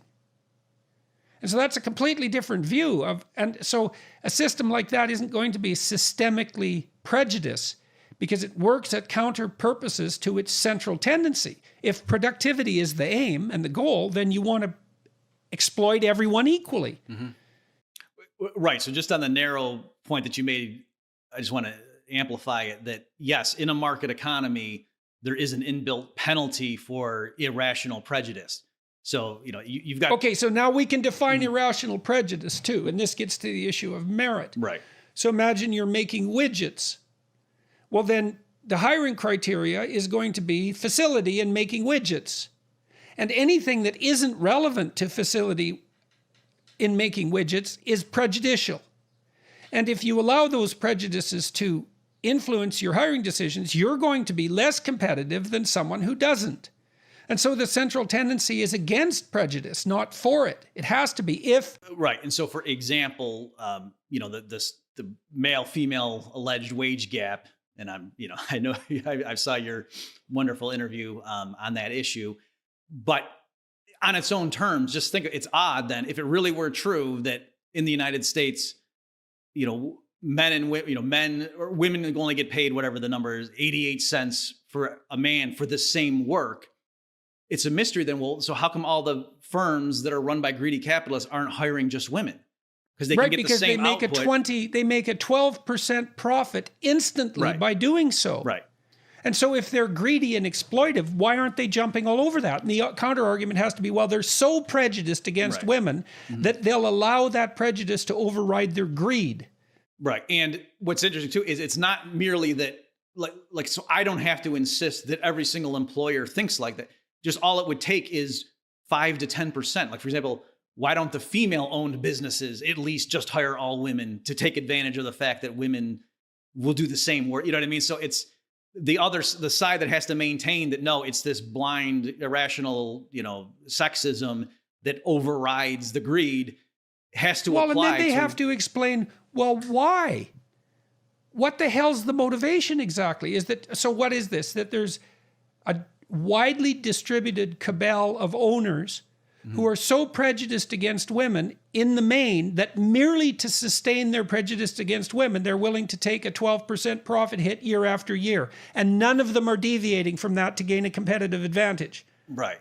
And that's the theory. Yeah, right. And why can't women who see this, it's so obvious then, why don't they start opening businesses to at least, pay their female sisters 95 cents to them, so it's or 89 cents for that matter. Right. So it's weird that system. So, and of course they would then respond and say, well, it's because of and they push the sexism back, like you say, into the system. And I think you're right. It's an insidious term because they use racism or sexism as the bad thing to taint it. But then it's unbelievably insidious. Right. And that's partly why I wanted to have this discussion. It's like, is it systemic? That's the issue. Not is it racist? Yeah, there's racism. No kidding. There's all sorts of arbitrary stupidity. No one debates that. But systemic means central tendency. And so what we're trying to clear up here today, at least in part, is what is the central tendencies of our psychological motivation as individuals and the central tendency with regards to how we organize our societies. And we need to make a counter argument to the proposition that it's the blind application of power, which I think is not only a weak argument, I think it flies in the face of the truth. It's an anti-truth. Yeah. Because people don't organize their social institutions on the basis of exploitative power. It's not even very efficient to do that. Right. Because people aren't incentivized when they're tyrannized. And so, yes, so that's another area where I think I've heard your lectures coincides very nicely with Mises' work. When you say, yes, there are hierarchies, but they're not based merely on pure power. There's some merit involved, or sometimes there's merit. And that's what Mises says, that he would talk about, they'd refer to like the cotton king or the barons of industry. And he said, in a market economy, the people who are at the top, why is John D. Rockefeller, why was he on top? Because he delivered kerosene at much lower prices than his competitors did. And the same thing can be said for Walmart, right, and for Bill Gates, for that matter, who made who made, I remember what happened when Microsoft started to develop. Gates bundled software together and sold it for like 1/10 the price of his competitors. It was, and he just wiped them out. And it happened very, very rapidly. And so, okay, so here's another issue with ownership. Robert Breedlove brought this up today on Twitter. It's not his idea, but other people have made the same case, but he did it quite nicely.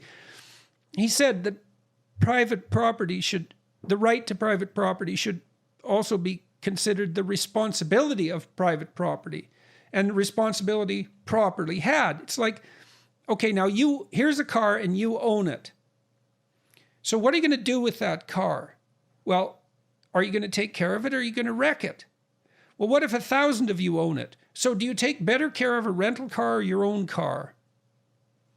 And so then the question is, well, if you own something, do you take better care of it than if you don't own it? And I think everybody can kind of answer that question for themselves. It's in your best interest to take care of something that you own. And maybe you don't do a very good job of it, but all that implies is that you do even a worse job if you didn't own it. Right.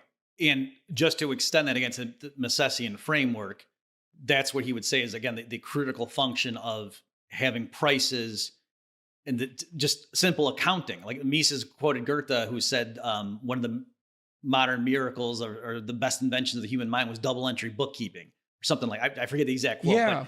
But that seems like an odd thing for, a philosophical. Well, it's worth, yes, it is an odd thing. First of all, you should define double entry bookkeeping so everyone knows what that is. Okay. So that, in terms of accounting, the assets and then the liabilities and the capital in the company, so that every transaction you sort of see the mirror image and you can just keep track of what's happening. And Mises' point was that sort of trivial thing that the socialists just say, oh, that's just an appendage of the market economy to put some numbers on it. But he's like, no, that's critical because it allows the owner to know, have we squandered our funds? Like our capital at the end of the period, is it higher or lower? And it's sort of like a scorecard. And so what you just said reminded me of that. It's like to say, without prices, it's not merely that you wouldn't have the incentive. You wouldn't even know. Did I add to the stockpile of what I've been entrusted with to be a steward for, in society of these portions of resources, I own. And did that go up or down? Without market prices, you literally don't even know whether it went up or down. So it would be like if you had a car and not just knowing, do you take care of it or not, but not even be able to see it or not even to be able to open the hood and tell if there was an engine inside. Like you wouldn't know, am I driving it too hard if you couldn't check up on it in some way. And so that's what market prices do. If you've earned a profit, that's a signal or feedback from the entire society that in a sense, the consumers say, you've done a good job using scarce resources, that you've transformed resources into something valuable. So ownership buys us incentive. It buys us stewardship. It buys us measurement. And those aren't replaceable, especially measurement. That might be the most crucial of all of them because the others fall without measurement. You can't even keep track of what you're doing. That's the point you were just making now. Right. Yeah. So we can have... Yeah, Mises has a phrase where he said the central planners without market prices would be groping in the dark. Well, that's a huge issue. Mm-hmm. I read in Solzhenitsyn, I believe, that the central planners in the Soviet Union had to make something like 50,000 pricing decisions a day. And, well, you can't even make 50,000 decisions a day. I mean, That's impossible. And I don't know how they managed it, but there's always an assumption. There's always an implicit assumption on the basis of people who are pushing central planning that the data will somehow be there for the planners to take. Right. Okay, so there's a couple more things I want to cover here. If we talked about general economics and the philosophy of economics, and one of the things we tried to understand was how we should regard the organization of social institutions and the motivation of individuals. The motivation of individuals isn't to exploit other people, it's to stave off catastrophe using social cooperation as the means to do so. It's something like that. And the willingness to accept the sacrifice of specialization to participate in that process with the benefit of ownership and all the things that we discussed that emerge as a consequence of that. And that isn't something that anyone decided. That's the other thing we should point out, is these systems have evolved across time. I mean, there's been rational inputs and all of that, and rational formalizations of the system, but this is an evolved system, and it's a consequence of distributed computation running across hundreds and thousands of years.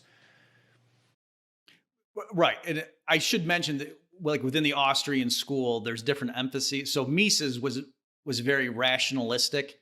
So he would say, oh, the reason people engage in social cooperation is because they use their reason and they understand the higher productivity of the division of labor. Whereas Hayek, who's also, a big figure in the Austrian school, he was more evolutionary in the sense of different cultures, for whatever reason, like these people just didn't like cannibalism for some reason. And then they would tend to multiply more than cultures that thought cannibalism was okay. You know what I mean? So for him, it wasn't so much that they had to understand why. It was just those that happened to think, oh no, private property is a good thing, or you should be able to, or if some society thought merchants were a noble profession, then they would explode and take off, and then they would conquer everyone else who thought that, no, working for the government was the only thing that mothers should hope their kids do. Right. Well, so there might be an evolutionary process at work here, so to speak, as far as that works in the social world. Random innovation followed by selection. There's certainly some of that, but it's also necessary for us to understand rationally what the consequence of that is, at least so we don't disturb it unduly when we're tempted to. Right. And that's something that Hayek brought up a lot, I think in his Noble Acceptance speech too, is to say the problem with the socialists, or more generally, like people coming along, looking at social institutions that we've inherited over thousands of years, saying, that doesn't make sense to me. I think we can do better. And just to throw that out. And that led to all the horrors of the 20th century, like the smartest guys in the room not understanding the social utility of some of these traditions.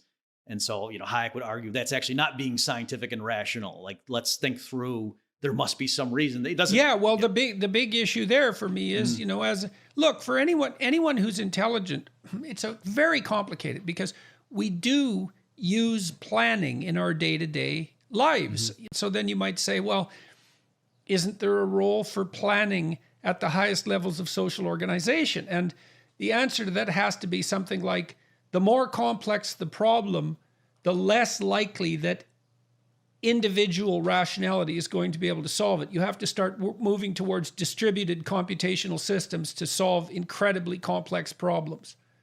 Yeah, exactly right. And that they talk about that a lot in the Austrian tradition too, to say, we shouldn't even concede to the socialists this term planner, because in the market economy, like you said, Dr. Peterson, there's lots of planning, like the CEOs and the VPs of finance and marketing, they sit down and they're planning all the time. Like, should we introduce this new product line? Should we build a factory here?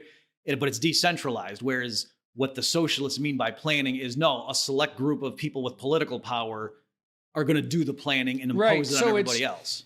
It's like systemic racism, centralized planning. The planning sounds good. It's the centralized that's the problem. The more centralized the planning, the more room for catastrophic error. Right. And also of political oppression too. Like we said, that's not a narrowly economic issue, but yes, since looking at history, we know it is possible that sometimes people do really awful things. That's another independent reason you would want to limit how much power a few people have, and to give them the power over the whole economy. That's a very risky thing to do. It's not merely that they might not make enough eggs. They might send people to work in death camps. Okay, so are there more criticisms of socialism lurking inside the Austrian school at the level of first principles, or have we discussed most of them? I think hitting the calculation issue is the critical contribution that Mises made. I mean, he goes through all like inconsistencies in the Marxist worldview and like the polylogism. And so Mises says, they say there's polylogism, but they've never taken a theorem from economics and shown, oh, this is true according to bourgeois logic, but proletarian logic has a different axiom, and therefore it's step 4, the proof is right. He just says, they just say that, you know what I mean? So Mises does really get into, rolls up his sleeves and critiques Marxism, but in terms of, for your audience, I think that the main thing was why calculation is such a flaw for socialism, but the market economy solves it with private property and money prices. Okay, let's talk about the business cycle now, Okay. if you don't mind. So I'm going to give you free rein to do that. I'll interrupt, of course. Okay, sure. So, and this, again, like I said in the beginning, is I think one of the key contributions of the Austrian school that even other free market oriented economists like the Chicago School don't have. So in the Austrian tradition, like we said, prices serve a very important social function. It's like you say, there's like decentralized people all around the world with local information, and the price system is the nexus by which that gets communicated around. Like Hayek even likened it to a nervous system. But now, specifically, what is it that interest rates do? And in the Austrian school, they say that has to do with intertemporal planning, like long-term decisions. That's where interest rates really play a decisive role. And so, give a silly example, you're an entrepreneur trying to decide whether to build an apartment building, so you can know how much the steel costs, the concrete, the lumber, the glass, how much it'll cost to build. You can even forecast, in this neighborhood, I'll be able to rent it for such and such, and I'll bring in this revenue. So over the next 20 years, every year I'll bring in this much net income. Here's the upfront cost. Should I build it or not? A critical input to that decision, that calculation, is what's the interest rate? Because the interest rate is really high, then you won't build it. If it's really low, then you might. Okay, so let me harass you about the interest rate. Sure. So why do we have an interest rate? What is it exactly? Okay, so in the Austrian framework, loosely speaking, it has to do with, let me say, like the amount of impatience, the amount by which people are willing to defer consumption as long as they get more down the road. So the higher the interest rate, it's like the bigger the penalty is on waiting. So if society is very future oriented and very long-term thinking, they're willing to save a lot. Other things equal, that tends to push down interest rates. So firms can borrow at cheap rates and invest in long-term projects.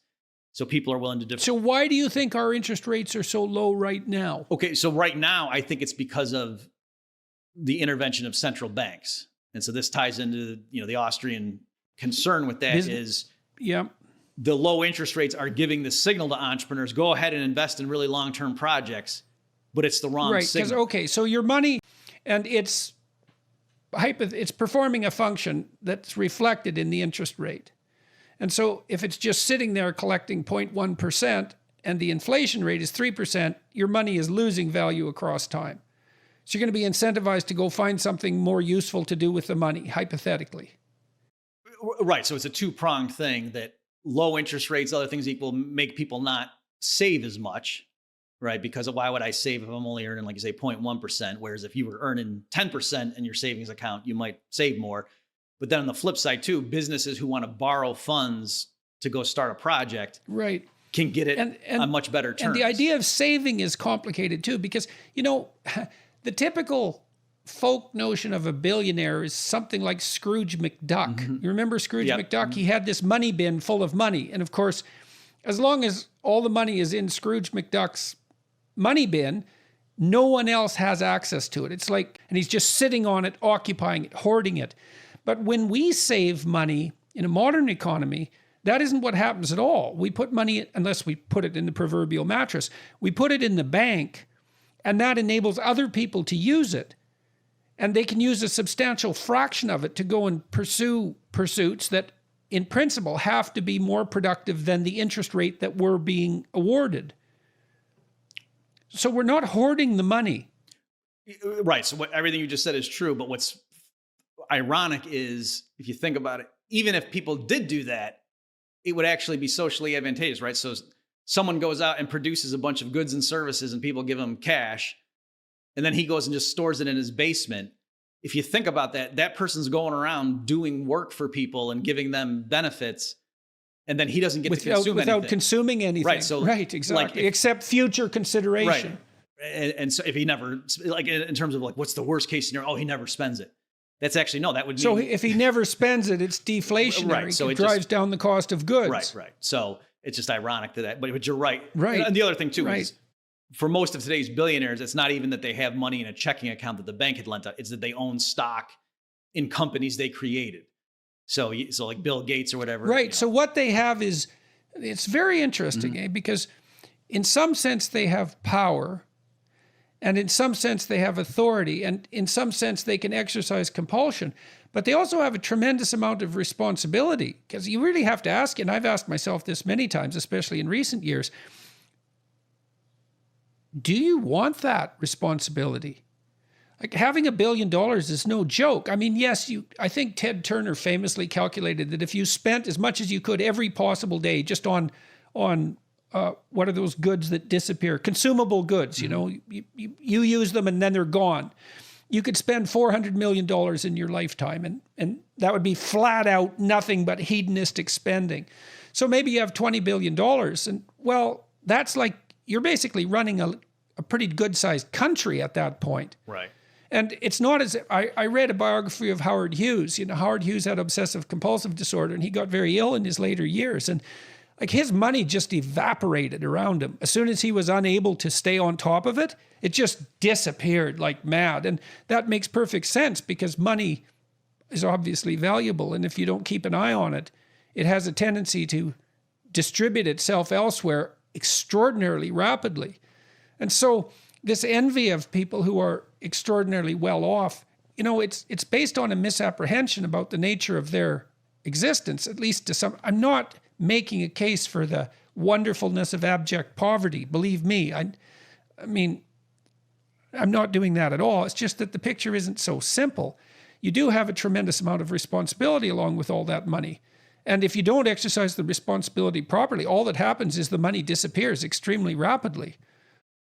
Right, which is, again, another reason, just in terms of pragmatic considerations that you were mentioning a while ago about redistribute, you know, is there some utility or like allowing for the existence of billionaire speculators or, you know, stock investors and things? And I would say yes, that it's not correct to think that, oh, the reason they achieved that is because they siphoned it off from everybody else. That no, largely. Well, let's go after that. Okay. They inherited it. Let's start with that. So justify that. Okay, well, there I would say the person who, you know, if I go out and create a fortune, most people are okay with me being able to go and spend it at the casino or, you know, smoke it away or buy yachts or whatever, but I'm not allowed to give it to my kid. That seems weird. So it's well, I guess the rejoinder would be, well, why should your child have a special advantage? But my objection to that objection is, okay, aren't you trying to give your children all the special advantages that you can? And isn't that what you're supposed to do? Now, special doesn't necessarily mean at the expense of someone else. See, this is the critical issue here, is that what we're facing in our culture war is the proposition that those who have as a consequence of exploitation. Mm-hmm. And that there's no such thing as merit. There's just different, there's exploitation's justification for itself. Now, we already narrowly defined merit, right? So when we say our society is meritocratic, what we would say is no more than this. And maybe merit is the wrong word, and that's a big problem. If I'm hiring a dishwasher, merit for me is that person's ability to wash dishes and nothing else. So the merit is and so we need a better word than merit. It's like functional utility or something like that, because a company, even by law, you have to do this. You know, if you're going to hire someone in the United States, the labor laws are very clear about this point.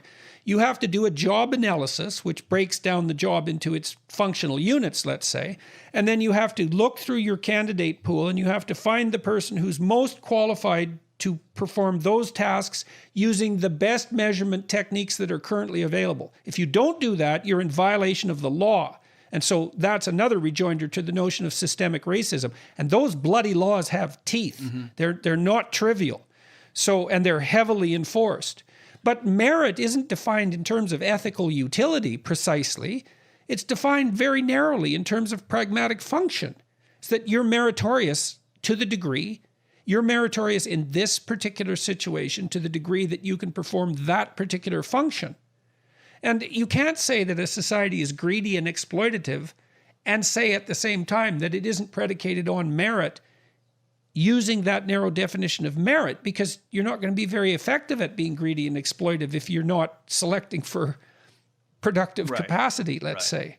And I think just more generally on these points that you're raising, like, I don't think most people would say, yeah, it's a tragedy. Some kids are born without legs. Like, that happens. it would be crazy for us to chop everyone's legs off to say, well, this is the only way to make it fair, right? That you would realize, no, that doesn't help anybody, including the people who naturally would have been born without legs. Like, they benefit from being in a society. So likewise, I understand, hey, it's not fair if some guy's rich and gives his fortune to his kid when, I didn't get that. But by all, I'm fortunate that my parents stayed married and that, they valued. Well, yeah, reading. that's like, right. so, That's exactly the issue, right? Is that and I watched this happen, so to speak, from a historical perspective, looking at what happened in places like the Soviet Union and in communist China. It's still happening in places like North Korea, where every single person has enough of a comparative advantage so that there's some dimension along which they can be rightfully regarded as an oppressor. Because we all differ in our advantages and disadvantages. All I have to do is point to your comparative advantages, despite your disadvantages, and say, well, you're a member of the oppressor class because, well, you're physically healthy. You're near 6 feet tall instead of 4'8".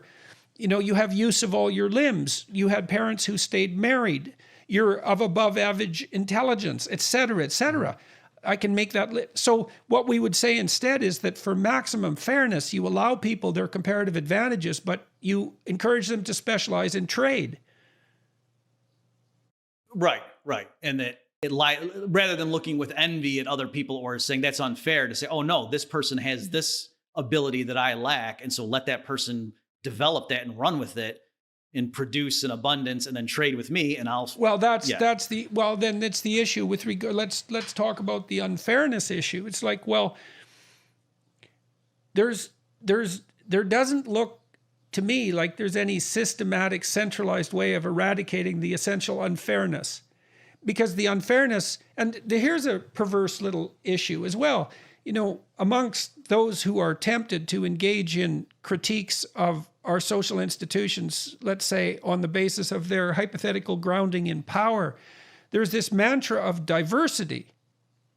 Okay, so let's think about that for a minute. Well, diversity has to mean something like difference in ability, because otherwise, why would it be a good? And so then we could say, well, yeah, you want to have a diverse workforce because, well, all things considered, you need people who are capable of doing a variety of different things in case the environment shifts on you. Okay, so diversity is a good. But diversity is no good at all unless there's comparative advantage.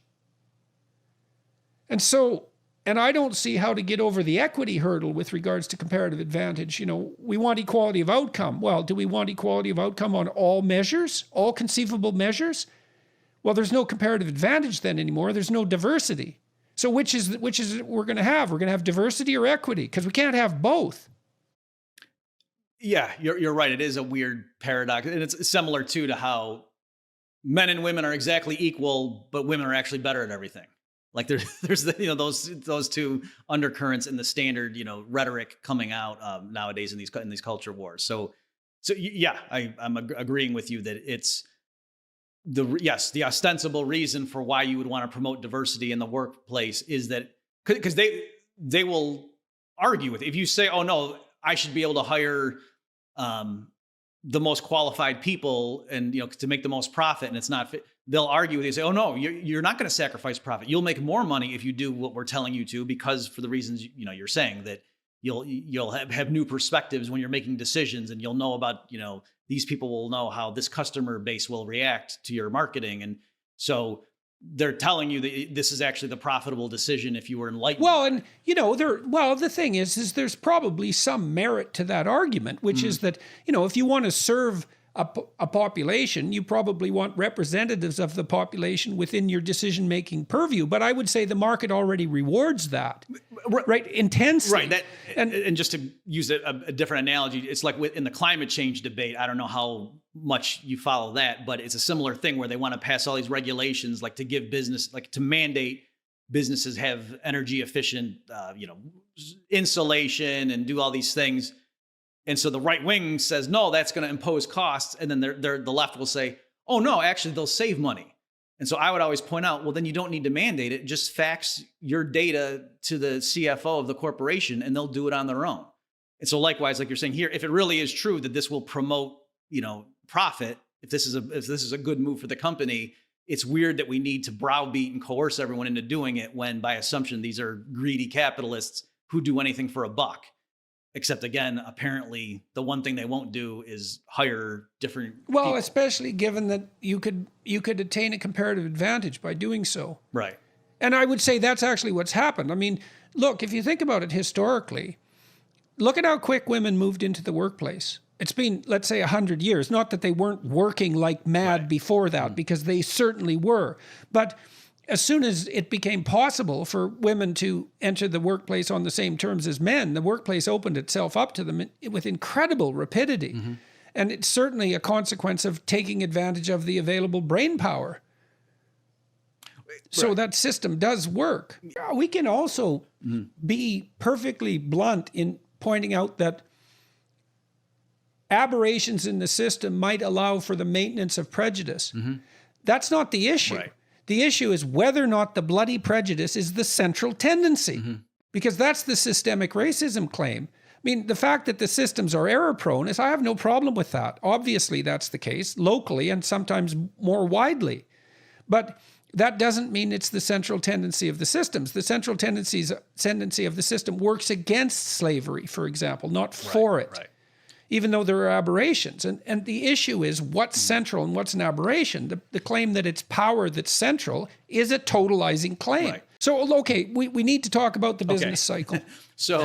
And let's start by what it is and why it's important. Right. So what the business cycle, what people mean is the fact that market economies tend to grow over time. The amount of goods per hour per person goes up, but it's not a smooth periodic increase. There's wild ups and downs. And in particular, there's periods where there's high unemployment, and then other times when the labor market seems very tight and people can get jobs easily. And so where does that come from? Why is that the case? And so the Austrian explanation is what happens is the banking system, and in modern times under the aegis of central banks, pushes down interest rates below where they should be. So interest rates get pushed to artificially low levels. That gives the wrong signal to the entrepreneurs. They start long-term projects, even though the public hasn't saved enough to actually justify those investments. So it gives this false boom period where everything seems prosperous, businesses are hiring, but there's not enough actual saving to bring it to the finish line. And at some point, the banks chicken out, the central bank raises rates because inflation's kicking up, and then, there's a crash. And so in the Austrian view, the depression or the recession, the crisis is caused by the preceding boom. And the only way to get rid of that boom bust cycle is to stop with this alleged medicine of cutting interest rates to stimulate spending. That's just sowing the seeds for the next crash.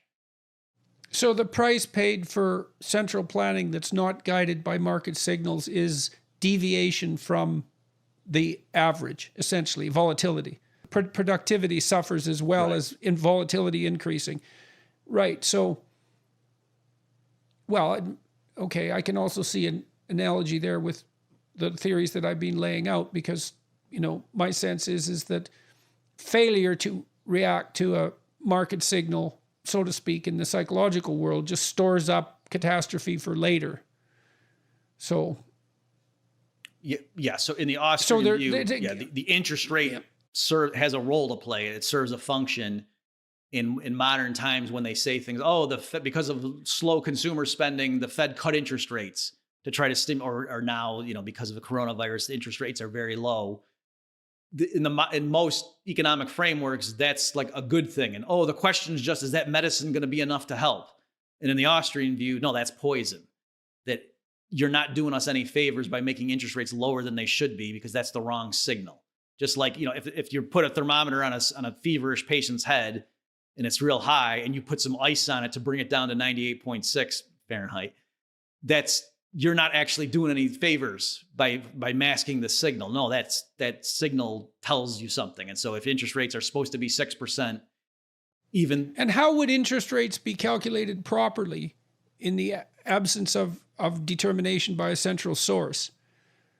Just decentral, just like, how is the price of oil set. We don't have a group of So you just allow private lenders to set the interest rates. Private lenders and borrowers work, they could work through commercial banks but it's decentralized. If you think about it, it's weird. In the ostensibly free market capitalist US, there's a group of people who tell us what interest rates are, and they periodically meet. So why is that? Well, the official reason, I know that's a terribly complicated question, but I don't know the answer to it. It is odd. So it's the price of money is centrally planned. Right. And actually, because interest is the price of money, essentially. Or the price of borrowing it. Yeah. Yes. It's funny. I think it was Jon Stewart, the Daily Show guy. He had Alan Greenspan on. I hope I'm not mixing up the spirit of this is correct. And he asked him that once. He said, we have a free market economy, right? Why do we have a group of central planners? And Greenspan kind of gave some obfuscation answer. But so the official reason people would give is they say, before central banks in the US, there were these panics, and there was wild deflationary, there was ups and downs. And then the Fed was supposed to be formed to be a lender of last resort and to provide stability. So even if that were true on its own terms, well, no, the Great Depression happened on the Fed's watch. The Great Recession happened on the Fed's watch. Other empirical measures, there was more volatility post-Fed than pre-Fed. So even on its own terms, that didn't. What's the cost, in your view, or the view of the Austrian school, of having the central interest rate planned in this manner? It's the business cycle. That's the issue, is that it's not informed properly, the decisions. Right. That by periodically pushing interest rates below what they should be, what's the just in pure cause and effect? What's the problem with that? Is when it comes to interest rates in particular, it causes this artificial boom period that necessarily must end in a bust. And that, as we say, over the course of the cycle, resources are used inefficiently, so that when the whole thing's said and done with, people are poorer than they otherwise would have been had interest rates been set in a true market all along. So that's, the cost of doing that. Besides that, there's redistributive things as well, that if you have this engine of inflation where, in a sense, in modern times, the central bank can literally just create money electronically, that's an avenue to corruption. Like right now, the Federal Reserve is buying private sector bonds. They started doing that, in the wake of the coronavirus panic. So, are they doing that purely on the merits, or is there some, things going on behind the scenes as to which companies' bonds get purchased and don't? So it's, with all this stuff, yes, there's different motivations, but well, sometimes it's not merely is there corruption, but is there sufficient transparency so that conspiracy theories of corruption stay less popular? That's a problem. Right. When these decisions are being made, even if they're not actually corrupt, they destroy trust in public institutions because they're not transparent, and there is room for corruption. Right. So what the Austrians can say is, regardless of where the motivations are, but the fact is that, yes, centrally planning prices, we know outright central planning of all prices doesn't work. That's, the collapse of socialism. We can just see empirically that doesn't work. And then the Austrians, I think, are being consistent in saying, so why are we centrally planning money in banking? All right. Well, I think that's probably a good place to stop. I've been speaking with Dr. Robert Murphy. This is his book, Choice, Cooperation, Enterprise, and Human Action. And today we talked about the Austrian School of Economics and many other things. And thank you very much. It was very educational as far as I was concerned. I'm much more solid in my understanding of perhaps economics in general. Not that I know anything about it yet, but that was very helpful. And I appreciate you taking the time to speak with me, and wish you luck with your book. And anything else you'd like to add before we close up? I would just thank you for this opportunity to talk with you. And I was very excited to do so. And I just want to mention, I've been watching a lot of your lectures, and I'm a big fan of your work and appreciate what you've been doing. No, thank you. Thank you very much. All right.